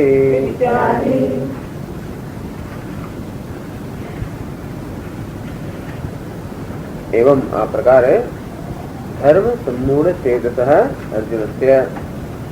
अर्जुन धर्म બંને પ્રકારના ધર્મ, પારમાર્થિક ધર્મ અને વ્યાવહારિક ધર્મ. મૂળ ચેતસઃ ધર્મ વિશે જેનું ચિત્તમાં મોહ ઉત્પન્ન થયો, પારમાર્થિક ધર્મ અને વ્યાવહારિક ધર્મ. એકવાર આપણે કરેલી ચર્ચા કે બે પ્રકારના ભ્રમ અર્જુનમાં અત્યારે બે પ્રકારના ભ્રમ જોવામાં આવે છે. એક સર્વસાધારણ ભ્રમ અને બીજો એનો વ્યક્તિગત ભ્રમ.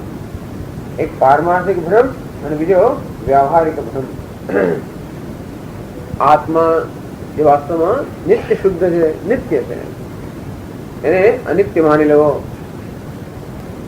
આમ આત્મા પર વિરુદ્ધ ધર્મનો આરોપ કરીને એને સંસારી માની લેવો એ છે સર્વસાધારણ ભ્રમ, જે બધાને માટે છે, અથવા તો બધા જે ભ્રમથી પીડાય છે એ સર્વસાધારણ ભ્રમ. એ ભગવાન દૂર કરવાનો છે.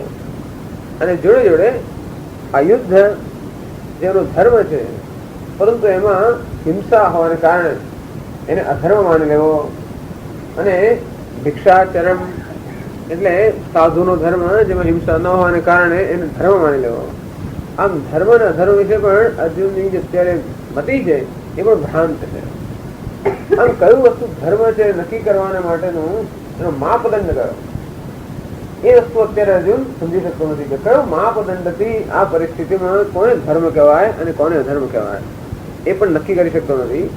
આમ પારમાર્થિક ધર્મ અને વ્યાવહારિક ધર્મ એ બંને વિશે જેનું ચિત્ત અત્યારે મૂળ થઈ ગયું છે, અને એ કારણે મહતી શોક સાગરે નિમગ્ન થઈ ગયો.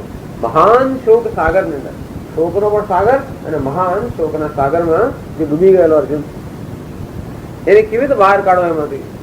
ભગવાન જેવું અન્યત્ર આત્મજ્ઞાનાત ઉદ્ધરણમ અપશ્યન. આત્મજ્ઞાનાત અન્યત્ર ઉદ્ધરણમ અપશ્યન.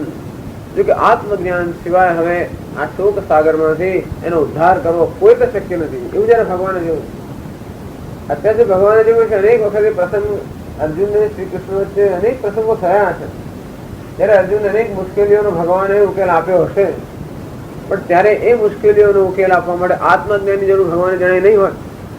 પણ અત્યારે અર્જુન એવા પ્રકારની મુશ્કેલીમાં આવી ગયો છે કે ભગવાન જોયે છે કે આત્મજ્ઞાનથી અન્ય બીજો કોઈ ઉપાય અને શોક સાગરમાંથી મુક્ત નહીં કરી શકે. અને તેથી ત્યાં સુધી ભગવાને આ ઉપદેશ અત્યાર સુધી ન આપ્યો. જો કે અર્જુનને શ્રી કૃષ્ણ તો મિત્રો છે આખા જીવનભરના, તો જ્યાં સુધી ભગવાનને ન લાગે આત્મજ્ઞાનની આવશ્યકતા છે, અત્યંત આવશ્યકતા છે, એના વગર નહીં ચાલે. જ્યાં સુધી યમરાજને એમ લાગે હજી આ નથી કહેતા બીજા કોઈ પ્રલોભનો હજી એને ચાલે એમ છે, જેને પુત્ર પૌત્ર રાજ્ય અનેક પ્રકારનું હિરણ્ય હસ્તી અનેક બધા લાલચો આપી દે તો કઈક એને લાગે છે કે આ ચાલશે. એટલે આત્મજ્ઞાન સિવાય બીજી કોઈ વસ્તુ તેને ચાલે એમ છે. ત્યાં સુધી આત્મજ્ઞાન ને બાજુમાં રાખવામાં આવે, ત્યાં સુધી આત્મજ્ઞાન ને તો કે એને એમ આગળ કરવામાં નથી આવતું. એમ ભગવાન જ છે ગુરુ છેવટ જ. અને જયારે જોયે કે આત્મજ્ઞાન સિવાય કોઈ વસ્તુ તેનો ઉદ્ધાર થાય એમ નથી, કોઈ વસ્તુની નહીં પ્રપશ્યામી મમાપનુદ્યાદ યચ્છોક મુચ્છોષણ ઇન્દ્રિયાણામ આવાક્ય ભૂમા વસપત્ન વૃદ્ધમ રાજ્યમ પુરાણામ અભિચાધિપત્યમ. આ સમગ્ર પૃથ્વીનું રાજ્ય પ્રાપ્ત થાય કે ત્રણેય લોકનું રાજ્ય પ્રાપ્ત થાય તો પણ અમારા મનનો જે સંતાપ છે કે ઇન્દ્રિયોમાં જે જ્વલન છે એ દૂર થાય એવું મને દેખાતું નથી. અને ભગવાન લાગ્યું કે આ બહુ સિન્સિયર વસ્તુ છે, અર્થાત એ જે બોલે છે એ બહુ પ્રામાણિક છે. તેથી ભગવાન વાસુદેવ તત અર્જુન ઉદ્ધારયિષુ. અર્જુનનો ઉદ્ધાર કરવાની ઈચ્છા વાળા ભગવાન વાસુદેવ આત્મજ્ઞાનાય અવતારે ના. હવે આત્મજ્ઞાનમાં એને અવતરિત કરે છે, ઇન્ટ્રોડ્યુસ કરે છે, અભિમુખ કરે છે. હે અર્જુન, હવે જયારે જુદી રીતે વસ્તુ વિચારવી પડશે. જે રીતે તું વિચારી રહ્યો છે કે જે રીતે તું આ પરિસ્થિતિની અંદર પ્રકારનું જે તું ઉકેલ શોધી રહ્યો છે એ હવે ચાલે એમ નથી. આત્મજ્ઞાન એના માટે આત્મજ્ઞાન પ્રત્યે અર્જુન અભિમુખ કરે છે. અને પેલા ભગવાન બતાવે છે કે કેવો ભ્રાંતોથી તું તો ભ્રમિત થયેલો છે. તારો જે પ્રશ્ન છે અત્યારે પ્રોબ્લેમ એ ભ્રમ છે, બીજા કશાનો પ્રોબ્લેમ નથી. એટલે પેલા નિદાનની જરૂર, આપણે સમજવાની જરૂર છે. જે પ્રશ્નથી આપણે અત્યારે પીડાઈ રહ્યા છે, જેને કારણે આ મહાન શોક સાગર થી આપણું મન મગ્ન થઈ ગયું છે, શોક સાગરમાં મન મગ્ન થઈ ગયું છે, એ ભ્રમને કારણે છે કે બીજા કશાને કારણે? અર્જુનનો પ્રશ્ન છે એ ઇદમ માંથી જન્મે છે કે અહમ માંથી જન્મે છે? બે પ્રશ્ન છે અત્યારે, એક ઇદમ અને અહમ. જગતની પરિસ્થિતિ, જગત વગેરે એને ઇદમ કહેવાય. તો ઇદમ એ અર્જુનનો પ્રશ્નનું મૂળ છે કે અહમ. અહમ જો પ્રશ્નનું મૂળ હોય તો ભ્રમ, ઇદમ જો પ્રશ્નનું મૂળ હોય અર્થાત તો કઈક પરિસ્થિતિને કારણે પ્રશ્ન હોય તો એમાં કઈક પરિવર્તન કરવું જોઈએ તો આપણો શોક ચાલી જાય. પરંતુ જો શોક અને શોક બીજા કશામાં જન્મે જ નહીં, શોક તો એક જ માંથી જન્મે છે, અહમ માંથી. શોકનું મૂળ અહમમાં છે, ભૂખનું મૂળ ઇદમમાં કહેવાય, તરસનું મૂળ ઇદમમાં કહેવાય, ઝાડ તડકા આ બધી વસ્તુ છે એનું મૂળ ક્યાંક બીજે હોય. શોકનું મૂળ જે છે એક જ છે અને તે છે અહમ. શોક જે છે એનું કેન્દ્ર અહમ છે. અહમને ન જાણવાથી શોક જન્મે છે. અને તેથી આત્મજ્ઞાન પ્રાપ્ત ન થાય ત્યાં સુધી આ શોકમાંથી મુક્ત ન થાય એવું જયારે ભગવાનને ખાતરી થઈ અને કે અર્જુન હવે બરોબર એ જ્ઞાન માટે તૈયાર છે, ત્યારે આત્મજ્ઞાન દિશામાં તેને વાળતા ભગવાન પહેલા શ્લોકમાં કહે છે કે અર્જુન, તું જે બોલે છે અને તારું જે વર્તન છે એમાં કોઈ પ્રકારનો મેળ નથી. અને તેથી તું ભ્રાંત છે, તું ભ્રમથી પીડાઈ રહ્યો છે, બીજા કયા છે. એટલે અશોચાન ઇત્યાદિ એ રીતે ભગવાન આ પહેલો શ્લોક કહે છે. એટલે 11મો શ્લોકમાં પ્રમાણે બીજા પાનામાં છે અશોચ્યાનન્વશોચત્વમ પ્રજ્ઞાવાદાંશ્ચ ભાષતે ગતાસુ ન ગતાસુંશ્ચ નાનુશોચન્તિ પંડિતાઃ.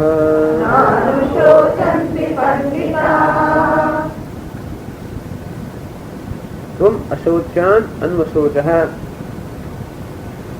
શંકરાચાર્ય પોતે સમજાવે છે. ચાલો આપણે ભાષ્ય જ વાંચીએ એટલે વસ્તુ સરળ છે. ન શોચ્યાઃ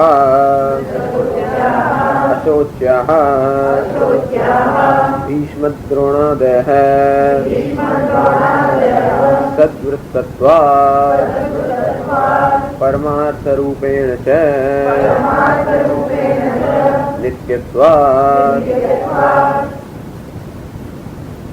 આટલો. ન શોચ્યાઃ અશોચ્યાઃ. અશોચ્યાન એટલે કે જે અશોચ્ય છે. અશોચ્ય એટલે ન શોચ્યા, જે શોક કરવા યોગ્ય. શોચ્ય એટલે શોક કરવા યોગ્ય નું નામ શોચ્ય. અશોચ્ય એટલે શોક કરવા અયોગ્ય. આમ જે શોક કરવા અયોગ્ય છે, અર્થાત જેમાંથી શોકનો ઉદ્ભવ થવાની કોઈ સંભાવના નથી, જે શોકનું કારણ ન બની શકે. અશોચ્ય અન્વશોચ હે. કોણ છે? શંકર ભીષ્મ દ્રોણોદય હે. આમ અર્જુનના શોકનું મૂળ ક્યાં છે? ભીષ્મ દ્રોણ વગેરે. ખાસ કરીને બે નામ આપણી સમક્ષ લાવે છે. કથમ ભીષ્મ મહંસમ છે, દ્રોણમ છે. સતત ભગવદ ગીતામાં ભીષ્મ દ્રોણ, દ્રોણ છે, ભીષ્મ છે, જયદ્રથન છે. આ ભીષ્મ દ્રોણ બરોબર સમક્ષ અત્યારે એમાં ખૂબ ઇમોશનલ પ્રોબ્લેમ છે. ગુરુજી છે, એના પિતામહ છે, અત્યંત શુરવીર છે, પરાક્રમી બધી રીતે. એમને મારવા બે રીતે મુશ્કેલ. અત્યંત પરાક્રમી છે એ રીતે પણ ન થાય. પણ એવો તો પ્રશ્ન અત્યારે અર્જુન નથી. મનમાં હતા, ઊંડાણમાં હશે કદાચ. અત્યારે તો આ લોકો અમારા ગુરુજી છે, મારા પિતામહ છે, એમનું મૃત્યુ થશે વગેરે. આ કારણથી ભીષ્મ દ્રોણ અને ભીષ્મ દ્રોણ બધા આવી ગયા. દુર્યોધનથી માણીને સમગ્ર જગત આવ્યું. ભીષ્મ દ્રોણ એટલે સમગ્ર જગત. આમ ભીષ્મ દ્રોણોદય હે અશોચ્યા. આ જગતમાં એવી કઈ પણ વસ્તુ નથી જે શોકનું કારણ બની શકે. આ ભીષ્મ અને દ્રોણ વગેરે તારા શોકનું કારણ બન્યા છે. વાસ્તવમાં અશોચ્યા. આ ભીષ્મ અને દ્રોણ શોકનું કારણ નથી, તેમ જગતમાં એવું કાંઈ નથી જે શોકનું કારણ બની શકે. ચાલો એટલે પૂછે છે કે ભીષ્મ એટલે શું અને દ્રોણ એટલે શું? એવો પ્રશ્ન ઉપસ્થિત થયો કે કોને આપણે ભીષ્મ કહીએ છીએ ને દ્રોણ કહીએ છીએ. એક તો ભીષ્મ દ્રોણ નો એક વાચ્યાર્થ, અથવા વ્યક્તિ ભીષ્મ છે, આ વ્યક્તિ દ્રોણ છે. એ વ્યક્તિ કે એટલે કે શરીર.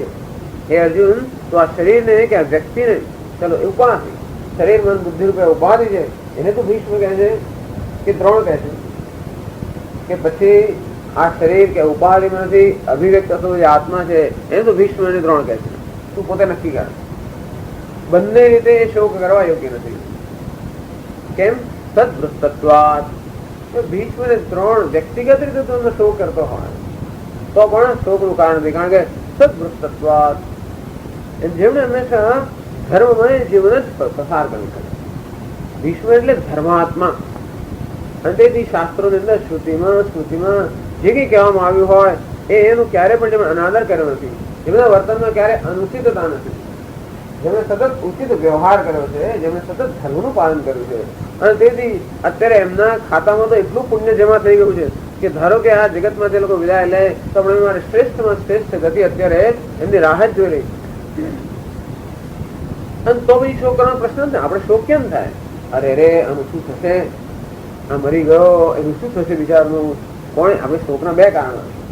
એક તો મરી ગયો આવશે પાસે, ગતા હશું ને ગતા હશું છે, પણ એ તો પણ શોક કરવા યોગ્ય નથી. કારણ કે અરે રે મર્યા પછી ભીષ્મનું શું કાંઈ થવાનું નથી. જો એમના માટે અભિમાનો તૈયાર જ છે. કારણ કે અને બીજા બધા ક્ષત્રિયો પણ આ યુદ્ધમાં મરા છે. આ બધા એવી માન્યતા છે આપણી કે ધર્મશાસ્ત્ર કહે છે કે સામે છામી છાતી જયારે ક્ષત્રિય યુદ્ધ કરતા કરતા લડાઈમાં મરાય તો સીધો સ્વર્ગમાં. પેલો સંન્યાસી યોગી આખી જિંદગી યોગ કર્યો હોય તો એને માટે કોઈ ગ્રેન્ડ ખાતરી નથી કે એને મળશે. આ ક્ષત્રિય ગમે તેવો હોય એમ સ્વામી દયાનંદ કહે છે કે આ માણસ સ્વર્ગમાં ગયો. બહુ બિચારો મહેનત કરી કે ઉપર જઈને જોયે છે તો બીજા બહુ આનંદ આવે. આજુબાજુ નજર કરાવવાની કે કોણ છે? પેલો માણસ આવે છે જે માણસ ગાણ જો એની અંદર જ એમને સાહેબ તબડતો હતો, પણ ક્ષત્રિય હતો. યુદ્ધમાં ગયો અને સામે છાતી મરાયો સીધો સ્વર્ગમાં પહોંચી ગયો.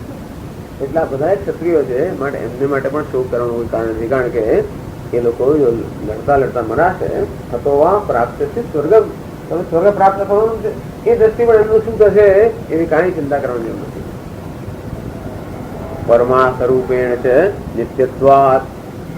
નહીં, હું એમ નથી કહેતો કે આ વ્યક્તિ એ ભીષ્મ છે. હું તો કહું છું આત્મા જે છે એને હું ભીષ્મ કહું છું, એ આત્માને દ્રોણ કહું છું.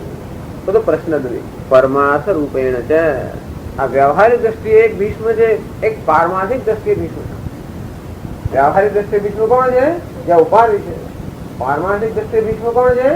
આત્મા.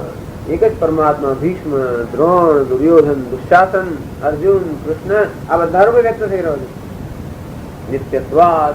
એ આત્મા તો કઈ થઈ જ ના શકે, એ નિત્ય છે. તેથી અવિનાશી છે. ન જાયતે ન મ્રિયતે કદાચિત, એટલે જેનો જન્મ પણ નથી, મૃત્યુ પણ નથી, એવું નિત્ય આત્મા છે. એ તો શોકનું કારણ ના હોઈ શકે. જગતમાં બે વસ્તુ છે, એક નિત્ય છે અને બીજું અનુત્ય છે. નિત્ય આત્મા ક્યારેય શોકનું કારણ ન હોય શકે, કારણ કે એ તો નિત્ય છે, એને કઈ થઈ જ ના શકે ને, જેને કોઈ વસ્તુ સ્પર્શી જ ના શકે. નિત્યનો અર્થ એ કે જેનો નાશ નથી. નિત્યનો અર્થ એ કે જેમાં કોઈ વિકાર પણ નથી. જો કોઈ વસ્તુમાં વિકાર થતો હોય, કોઈ પ્રકારનો ફેરફાર થતો હોય, તો આજે તો આવતીકાલે નાશ થવાનો. જેનો નાશ નથી એનો અર્થ એ કે કોઈ પ્રકારનો વિકાર નથી, એનો કોઈ વસ્તુને સ્પર્શી જ ન શકે. આજે તાપ છે એને ગરમ ન કરી શકે. જો ગરમ કરી શકે તો ક્યારેક ગરમ થતા થતા એનામાં કઈક ફેરફાર થાય અને કઈક મુશ્કેલ થાય. એટલે ગરમી તડકો એને ગરમ ન કરી શકે, ઠંડી એને ઠંડો ન કરી શકે, પવન એને શોષી ન શકે, શસ્ત્રો એને છેદી ન શકે, તો જ નિત્ય કહેવાય. નિત્ય એટલે આપોઆપ જ અસંગ. કોઈ વસ્તુને સ્પર્શી શકતી હોય, કોઈ સાથે સંબંધિત હોય તો પછી એને કઈક થવાનું જ છે. ભલે ને મને કઈ ના થયો, મારા સંબંધીને કઈ થયો તોય તકલીફ. તો આપણને થાય કે અરે મારા દીકરા આ કર્યું એટલે ત્યાં ધજાકરો બોલાય. જયારે પિતા ગમે તેટલા પ્રામાણિક હોય પણ દીકરો કઈ પરાક્રમ કરી આવે તોય પણ શું થાય, તો પિતાને કઈ થાય ને, એટલે કઈ કઈ અસર પહોંચવાની. જો સંગ હોય તો અર્થાત કોઈ સંબંધ હોય તો આગળ એ અસંગ કોઈ વસ્તુ સ્પર્શી જ ન શકે એવો આત્મા છે. નિત્ય એક શબ્દો એટલે બધું આવી જાય. નિત્ય, શુદ્ધ, બુદ્ધ, મુક્ત બધું એકમાં જ આવી જાય. બંધાયેલો હોય તો કોઈ દિવસ નિત્ય હોય જ ના શકે. સ્વતંત્ર હોય એ પોતે પોતાનો અવસ્થા નક્કી જ ના કરી શકે. અન્ય વસ્તુ એની અવસ્થા નક્કી કરતી હોય તો પછી એના જન્મ મૃત્યુ વગેરે એના હાથમાં છે જ નહીં. આમ નિત્યત્વાદ હે અર્જુન, આ ભીષ્મ અને દ્રોણ પારમાર્થિક દ્રષ્ટિએ નિત્ય હોવાને કારણે પણ શોકને યોગ્ય નથી, અને વ્યવહારિક દ્રષ્ટિએ જોવા જાય તો ધર્માત્મા છે માટે પણ શોકને યોગ્ય નથી. અચ્છા, આગળ જઈએ શંકરાચાર્ય. તાન અશોચ્યાન અન્વશોચઃ અનુશોચિતવાન અસि તે મ્રિયન્તે મન્નિમિત્તમ અહમ તૈઃ વિના ભૂતઃ કિમ કરિષ્યામિ રાજ્ય સુખાદિના ઇતિ. શોચિતુમ અયોગ્યાઃ અશોચ્યાઃ તાન અશોચ્યાન. આમ બંને દ્રષ્ટિએ જે શોક કરવા યોગ્ય નથી અથવા જે શોકનું કારણ ન બની શકે. અનુશોચિતવાન નથી, આ પહેલો ભ્રમ બતાવે છે. એટલે વેદાંતી લોકો અરજતે રજત બુદ્ધિ. ભ્રમ કોને કહેવાય? ભ્રમનું સામાન્ય દ્રષ્ટાંત છે ને, જ્યાં રજત નથી ત્યાં રજત બુદ્ધિ હોવી છે. શુક્તિકા રજતના દર્શન કરવા. જે વસ્તુ જ્યાં નથી ત્યાં તેના દર્શન કરવા એનો ભ્રમ. આમ છે રજ્જુ ત્યાં સર્પના દર્શન એને કહેવાય ભ્રમ. તેમ જ્યાં શોકનું કારણ નથી ત્યાં શોકના દર્શન કરવાને શું કહેવાય? ભ્રમ. આપણે એમ કે આ સર્પ અને રજ્જુનું દ્રષ્ટાંત આવતું જ નથી, ક્યાં રોજ આવે છે. જ્યાં વસ્તુ નથી ત્યાં દર્શન ભ્રમ. અંતેથી અશોચ્યાન, જે શોકને યોગ્ય નથી, જ્યાં શોકનું કોઈ કારણ નથી ત્યાં આગળ શોકના દર્શન કરવા, એને શોકનું કારણ માનવું એનું નામ ભ્રમ. આ માત્ર અર્જુન એકલાનો ભ્રમ નથી, આ કે સર્વસાધારણ ભ્રમ છે. કારણ કે આત્મા જે નિત્ય છે એને અનિત્ય માની લેવો, અથવા જે ઉપાધિ અનિત્ય છે એમાંથી નિત્યત્વની આશા રાખવી. બે તકલીફ છે. આત્મા નિત્ય છે એને અનિત્ય માની લીધો, અલ્પ માની લીધો, દુઃખી માની લીધો, અને આ વિચારી ઉપાધિ અલ્પ છે એમાંથી અનંતની અપેક્ષા રાખવી કે એ શરીર તું હંમેશને માટે ટકી રહે. 5-50 વર્ષની હંમેશને માટે એને ખેંચ્યા જ કરીએ આપણે. એ બુદ્ધિ તને બધું જ્ઞાન હોવું જોઈએ. તને બધી વસ્તુ કેમ યાદ નથી, તને બધું કેમ ખબર નથી પડતી, કેમ એમ બુદ્ધિ સતત આપણે ઝઘડા કરાવી. મન પાસેથી પણ કેમ તારામાં લાગણી નથી, કારણ કે મનની સામે પણ સતત આપણે એ ફલાણા મને આવું કેમ થતું નથી, આમ કેમ થાય છે વગેરે વગેરે. તો જે અંદર એક પ્રકારનો સંઘર્ષ ચલાય જ કરતો હોય છે. કારણ કે આપણા ઉપાધિ જે અલ્પ છે, અનિત્ય જેની પાસેથી એવી અપેક્ષા રાખીએ છીએ જેને માટે એની એ રચાઈ જ નથી. જે વસ્તુ આપણે મોટર ગાડી અપેક્ષા રાખીએ તો ઉડતી કેમ નથી? કારણ કે પેલો મારે આગળ ચાલી ગયો અને મેક્સેસ દબાઈને આપણે ઈચ્છીએ કે ઉડે, એ વસ્તુ એના માટે રચાય નથી, ડિઝાઇન થઈ નથી. એવી રીતે આ ઉપાધિ પાસેથી આપણે એવી અપેક્ષા રાખીએ છીએ કે બસ નિત્ય બની જાય અને એવી એ પણ ભ્રમ, અને આત્મા જે નિત્ય છે એને નિત્ય માની ગયો એનું પણ ભ્રમ. આમ એક જ વાક્યમાં ભગવાન બતાવે છે કે અર્જુન ભ્રાંત છે, ભ્રમથી પીડાયેલો છે. અશોચ્યાન આ મહાન વાક્ય છે ને, અશોચ્યાન અન્વશોચ. એ અશોચ્ય છે, એનું તું શોક કરે છે. અર્થાત તું જ્યાં શુક્તિકા છે ત્યાં રજતનો આરોપ કરે છે, અશોચ્ય છે એમાં પર શોકનો આરોપ કરે છે. અનુશોચિત નથી. કેવો અનુશોક ભાઈ શંકરાચાર્ય બતાવે છે. અર્જુન કે મેં ક્યાં શોક કર્યો હતો, જો એને કહ્યું છે આટલું બધું એને કરીને શોક કહેવાય પણ કદાચ ખબર ના પડે આપણને. તે મ્રિયંતે મન નિમિત્તમ, એ મારા લીધે મરી જશે એટલે એવું અર્જુન બોલ્યો નથી, પણ જે શ્લોકો ખૂબ બોલ્યો એમાંથી આ ફલિત થાય. તો પછી વાંચવા જો કે અર્જુન હું ક્યારે બોલ્યો, એક શ્લોકમાં આવું ના મળે કરે આપણને, પણ અર્જુન જેવું કહે છે એમાંથી કથમ ભીષ્મહમ સંખ્યે દ્રોણમ ચ મધુસૂદન ઈશુભિ પ્રતિયોત્સ્યામિ, આની સામે હું પ્રતિકાર કેમ કરું, એટલે કે હું પ્રતિકાર કરવાનો છું અને એ મરી જશે. ગુરુ હત્વા હિ મહાનુભાવાન શ્રેયો ભોક્તુમ ભૈક્ષમપી લોકે, મહાનુભાવ ગુરુજનોની હત્યા કરી એના કરતા ભીખ માંગી થાય. અર્થાત હત્યા કરી શકાય એમ નહીં, એ તો થઈ ગયો નથી, અને હું તો ભીખ માંગવાનું પસંદ કરું. એનો તો તું હત્યા કરવાનો છે. એ બધું જ એક એક ભગવાન લે છે, જેટલું બોલે છે એ દરેક નો બરોબર જવાબ છે. એટલે બતાવો છે કે શું શું અર્જુનના મનમાં કેવા કેવા પ્રકારના ખ્યાલો છે, અને દરેક ખ્યાલનો ઉદ્દેશ્ય ભગવાન ઉપદેશ આપે. પણ તે મ્રિયંતે મન નિમિત્તમ, અમારે કારણે અથવા એમના મૃત્યુનું શું કારણ બનેલું. એનો અર્થ કે આત્મા કેવો છે, કરતા છે, પૂરું મૃત્યુ કરી શકે. તૈર વિના ભૂત કેમ કરીશ, એમના વગર હું શું કરીશ. રાજ્ય સુખાવિના, આ રાજ્ય છે, પુત્ર છે, પત્ની છે, અનેક વસ્તુઓનું જે સુખ છે એ સુખ મારે શું કરવાનું. કારણ કે આ તો હૃદય પ્રતિજ્ઞાન, આ તો લોહીથી ખરડાયેલા બધા સુખ છે, એને હું શું કરીશ. એમના વગર હું એકલો શું કરીશ, અને હું એમના મૃત્યુ નિમિત્ત બનીશ. આ અર્જુન તું શોક જે કરી રહ્યો છે એ શોક કરવાનું કોઈ કારણ નથી, કારણ કે આ ભીષ્મ દ્રોણ શોક કરવા યોગ્ય નથી, એમનું કાંઈ થવાનું નથી, અને તારું કશું થવાનું નથી. એ વિના ભૂત કેમ કરીશ છે, તને પણ કઈ થવાનું નથી, એમને પણ કઈ થવાનું નથી.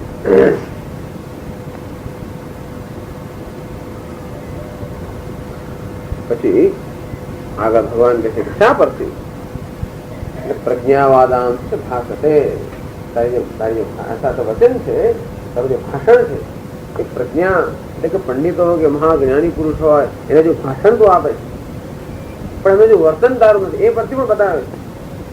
એક તો જ્યાં અશોચ્ય છે ત્યાં શોકના દર્શન કરી રહ્યો છે, અને બીજું તારી વાણીને ખરેખર આપણે સમજીએ કે તું પંડિતોની જે વાણી બોલે છે તો પંડિતોનું વર્તન જેવું એવું વર્તન પાડતા નથી, એ પરથી પણ બતાવે છે કે તું ભ્રાંત છે. ભગવાન ભ્રાંત અર્જુન છે એ ભ્રાંતિ માટેના અહીંયા આગળ એની ચિહ્ન બતાવે. બીજી ભ્રાંતિનું ચિહ્ન કયું કે તું પંડિત જેવું તારું વચન કયું, વિદ્વાનો જેવું તારું વચન તો છે પણ તારું વર્તન વિદ્વાન જેવું નથી. એટલે પ્રજ્ઞાવાદાંશ ભાષતે, પ્રજ્ઞા એટલે કે પ્રજ્ઞ, પ્રજ્ઞા એટલે કે બુદ્ધિમાન પુરુષો, એમનો વાદ અર્થાત વચન. બુદ્ધિમાન પુરુષો કે જ્ઞાની પુરુષો જે પ્રકારના વચન બોલે એવો વચન તો બોલે છે, પણ છતાં પણ તું શોક કહી રહ્યો છે એ પણ બતાવે છે. તદ્દન અત્યંત વિરુદ્ધ વસ્તુ તારા બતાવે છે. અને એટલે આગળ કહે છે શંકરાચાર્ય, ત્વમ પ્રજ્ઞાવતાં બુદ્ધિમતાં વાદાંશ્ચ વચનાનિ ચ ભાષતે તદેતત મૌઢ્યં પાંડિત્યં ચ વૃદ્ધં આત્મનિ દર્શયતિ ઉન્મત્તઃ ઇત્યભિપ્રાયઃ.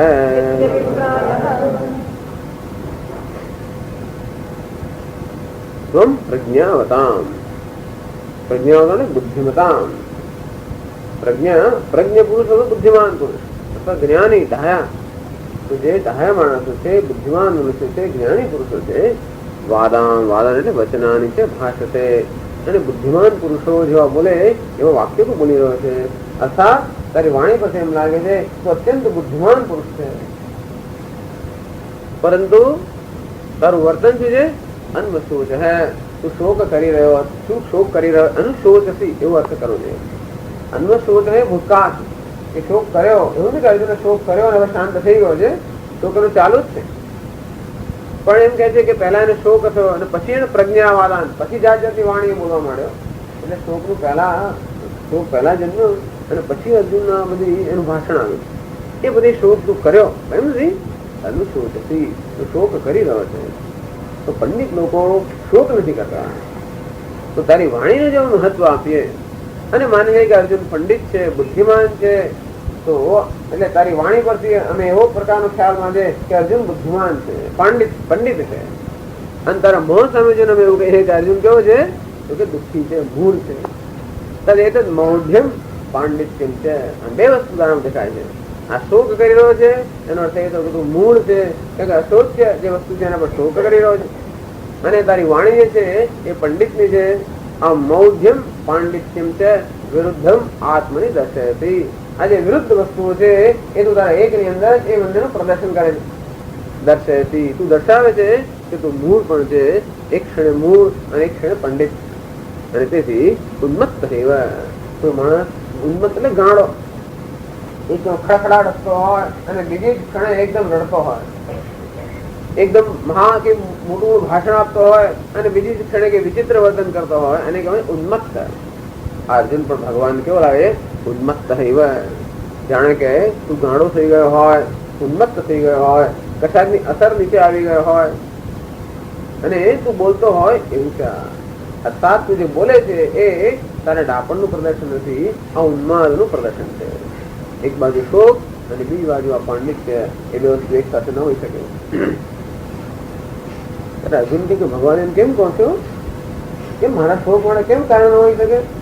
8 લોકોની હત્યા થશે, હિંસા થશે અને પછી પણ આપ કહો છો ત્યારે શોક ન કરવો જોઈએ, કેમ બની શકે?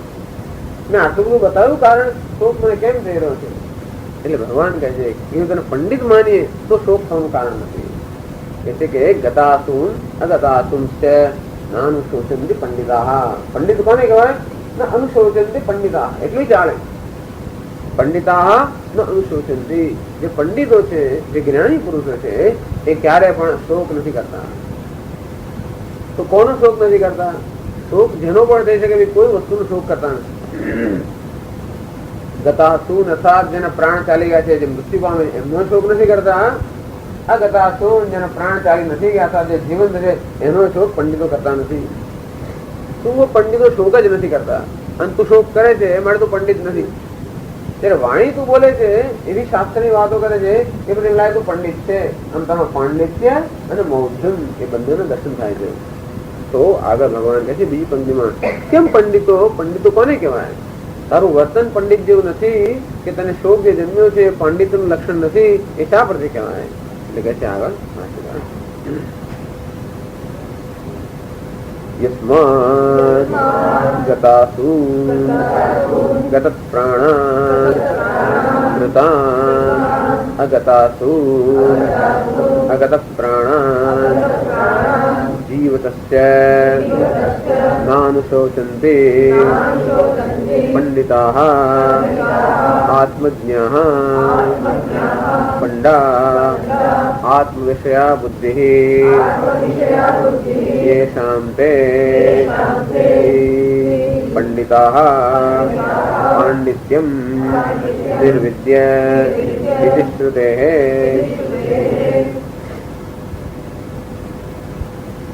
યસ્માત કારણ કે ગતાસુન અગતાસુન છે નાનુશોચંતિ પંડિતાઃ. એ જે બીજી પંક્તિ છે એને અહીંયા આગળ ભગવાન કારણ તરીકે રજૂ કરે છે. યસ્માત કારણ કે ગતાસુન, અસુ એટલે પ્રાણ, ગત એટલે ચાલી ગયા છે, ગત અસુર એટલે જેના પ્રાણ ચાલી ગયા છે. એટલે કે છે ગતાસુન એટલે ગત પ્રાણાન મૃતાન, અથવા જેનું મૃત્યુ થયું છે. અથવા અગતાસુન ત્યાં પણ જેના હજી પ્રાણ ચાલી નથી ગયા. અસુ જેના અગત અથવા ચાલી નથી ગયા. ગતાસુન અર્થાત જેના પ્રાણ ચાલી ગયા છે એનું મૃત્યુ થયું છે તે અગતાસુન અર્થાત જે જીવંત છે, મૃત્યુ થયું નથી, મૃત્યુ થવાનું જ છે. ગતાસુ અસુનો અર્થ એવો છે, પ્રાણ વસ્તુ એવી છે કે ક્યારેક તો જવાનું જ છે. તો જેના પ્રાણ જતા છે તે કે જેના પણ હજી સુધી ગયા નથી તેવા, અથવા જે મૃત્યુ પામેલા છે તે અથવા જે જીવંત છે તે ન અનુશોચંતિ પંડિતાઃ આત્મજ્ઞાન ન વિશ્વચંતી. એ પંડિતનો અર્થ શંકરાચાર્ય કહે છે આત્મજ્ઞાન. આત્માનું જેને જ્ઞાન છે એને પંડિત કહેવાય. તો પંડિતનો અર્થ આત્મજ્ઞાની થાય તો મહારાજ આપને ક્યાં જોવા મળે? કઈ જગ્યાએ આ પંડિતનો અર્થ આત્મજ્ઞાની એવો કરે? એટલે શંકરાચાર્ય કહે છે પંડા આત્મ વિષયા બુદ્ધિ. પંડા એટલે આત્મ વિષયા બુદ્ધિ. આત્મા જેનો વિષય છે એવું જ્ઞાન અથવા આત્મજ્ઞાન. પંડાનો અર્થ આત્મજ્ઞાન. ये शांते ही पंडिता. वास्तविक जो જોવા જઈએ પંડિત એને જ કહેવાય જેને આત્માનું જ્ઞાન. બીજા વ્યવહારિક પંડિતો હોય છે એ પણ ભ્રાંત લોકો જ હોય છે જો આત્માનું જ્ઞાન ન હોય તો.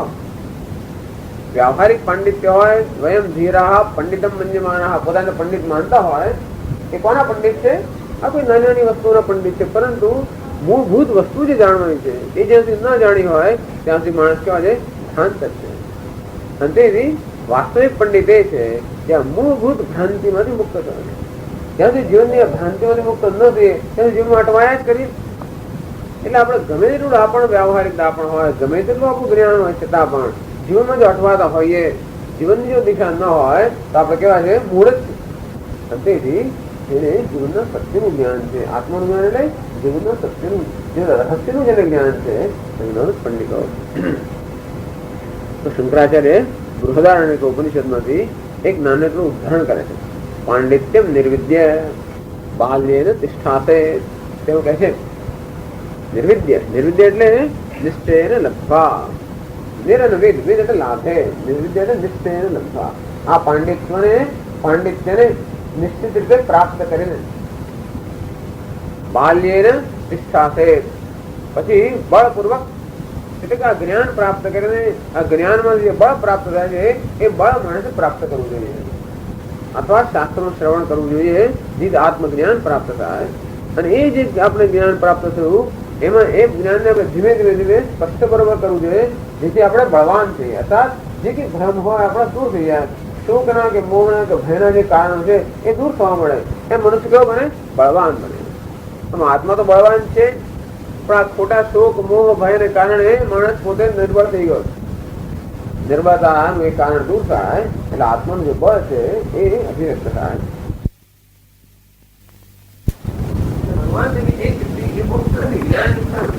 આવી શુદ્ધિ પામેલાને જ્ઞાન નિષ્ઠા કેમ પ્રાપ્ત થાય એ હવે હું તને કહું. જેમ પ્રાપ્ત યથા બ્રહ્મ તથા પ્નોતિ બોધ. આવી શુદ્ધિ પ્રાપ્ત કરો એટલે બ્રહ્મને પ્રાપ્ત કરે છે એ હવે તું જાણ. નિષ્ઠા જ્ઞાન પરા. આ જ્ઞાન જે પરા નિષ્ઠા છે એ કેમ પ્રાપ્ત થાય એ હું તને કહીશ. અર્થાત ભગવાન ત્યાં સિદ્ધિનો અર્થ અંતઃકરણ શુદ્ધિ જ કરે છે. સિદ્ધિ પછી કઈ કરવાનું રહે છે? સિદ્ધિ તો મોક્ષ તો કઈ કરવાનું રહે નહીં. પણ તો ભગવાન નું નામું કહે શું કરે છે? બુદ્ધ્યા વિશુદ્ધ્યા યુક્ત, વિશુદ્ધ બુદ્ધિથી યુક્ત થઈને બુદ્ધ્યા વિશુદ્ધ્યા યુક્ત બુદ્ધ્યાત્માનમ નિયમ્ય છે. આત્માનો નિયમ છે શબ્દાદીન વિષયામ ત્યક્ત્વા રાગદ્વેષો વિવસ્ય છે વિવિક્ત સેવી. એકાંતમાં રહેતો હોય, લઘુવાસી, ઓછામાં ઓછા અન્નનો આહાર કરતો હોય, યતવા કાય માનસ કાયા મન વાણી વગેરે નિયંત્રણમાં છે. આ રીતે આખું એને કેવી રીતે એ જ્ઞાન નિષ્ઠા કેમ પ્રાપ્ત કરે છે એ ભગવાન માનવું. સિદ્ધિ પ્રાપ્ત કર્યા પછી હવે જ્ઞાન નિષ્ઠા પ્રાપ્ત કરવી એનો સિદ્ધિ જ્ઞાન નિષ્ઠા નથી. એની પહેલાની અવસ્થા છે અર્થાત અંતઃકરણ શુદ્ધિ. એટલે ભગવાન પણ સિદ્ધિ શબ્દનો અર્થ અંતઃકરણ શુદ્ધિ એવો આ ગીતામાં કરે છે. અંતેથી સંસિદ્ધિમ આસ્થિતા જનકાદય. એમાં સંસિદ્ધનો અર્થ અંતઃકરણ શુદ્ધિ જો કરીએ તો કઈ ખોટું નથી. સ્વકર્મણા સમભ્યર્થ્ય સિદ્ધિમ વિંદતિમાનઃ ઇતિ ઉક્ત્વા સિદ્ધિમ પ્રાપ્તસ્ય ચ પુનઃ જ્ઞાન નિષ્ઠાં વક્ષ્યતિ. સિદ્ધિમ પ્રાપ્ત યથા બ્રહ્મ ઇત્યાદિના. અને પછી જ્ઞાન નિષ્ઠા કેમ પ્રાપ્ત થાય એટલે કે ત્યાં સિદ્ધિનો અર્થ અંતઃકરણ શુદ્ધિ થાય છે. એટલે જો આપણે જોઈએ કે કર્મ વડે સિદ્ધિ પ્રાપ્ત કરી તો કર્મ વડે અંતઃકરણ શુદ્ધિ પ્રાપ્ત કરી. કર્મ ફરી સિદ્ધિમાં નિષ્ઠ છે તો ન થાય કે એ મોક્ષમાં નિષ્ઠાનું નિષ્ઠ છે અને કર્મ ચેષ્ટારૂપ કરી રહ્યા છે.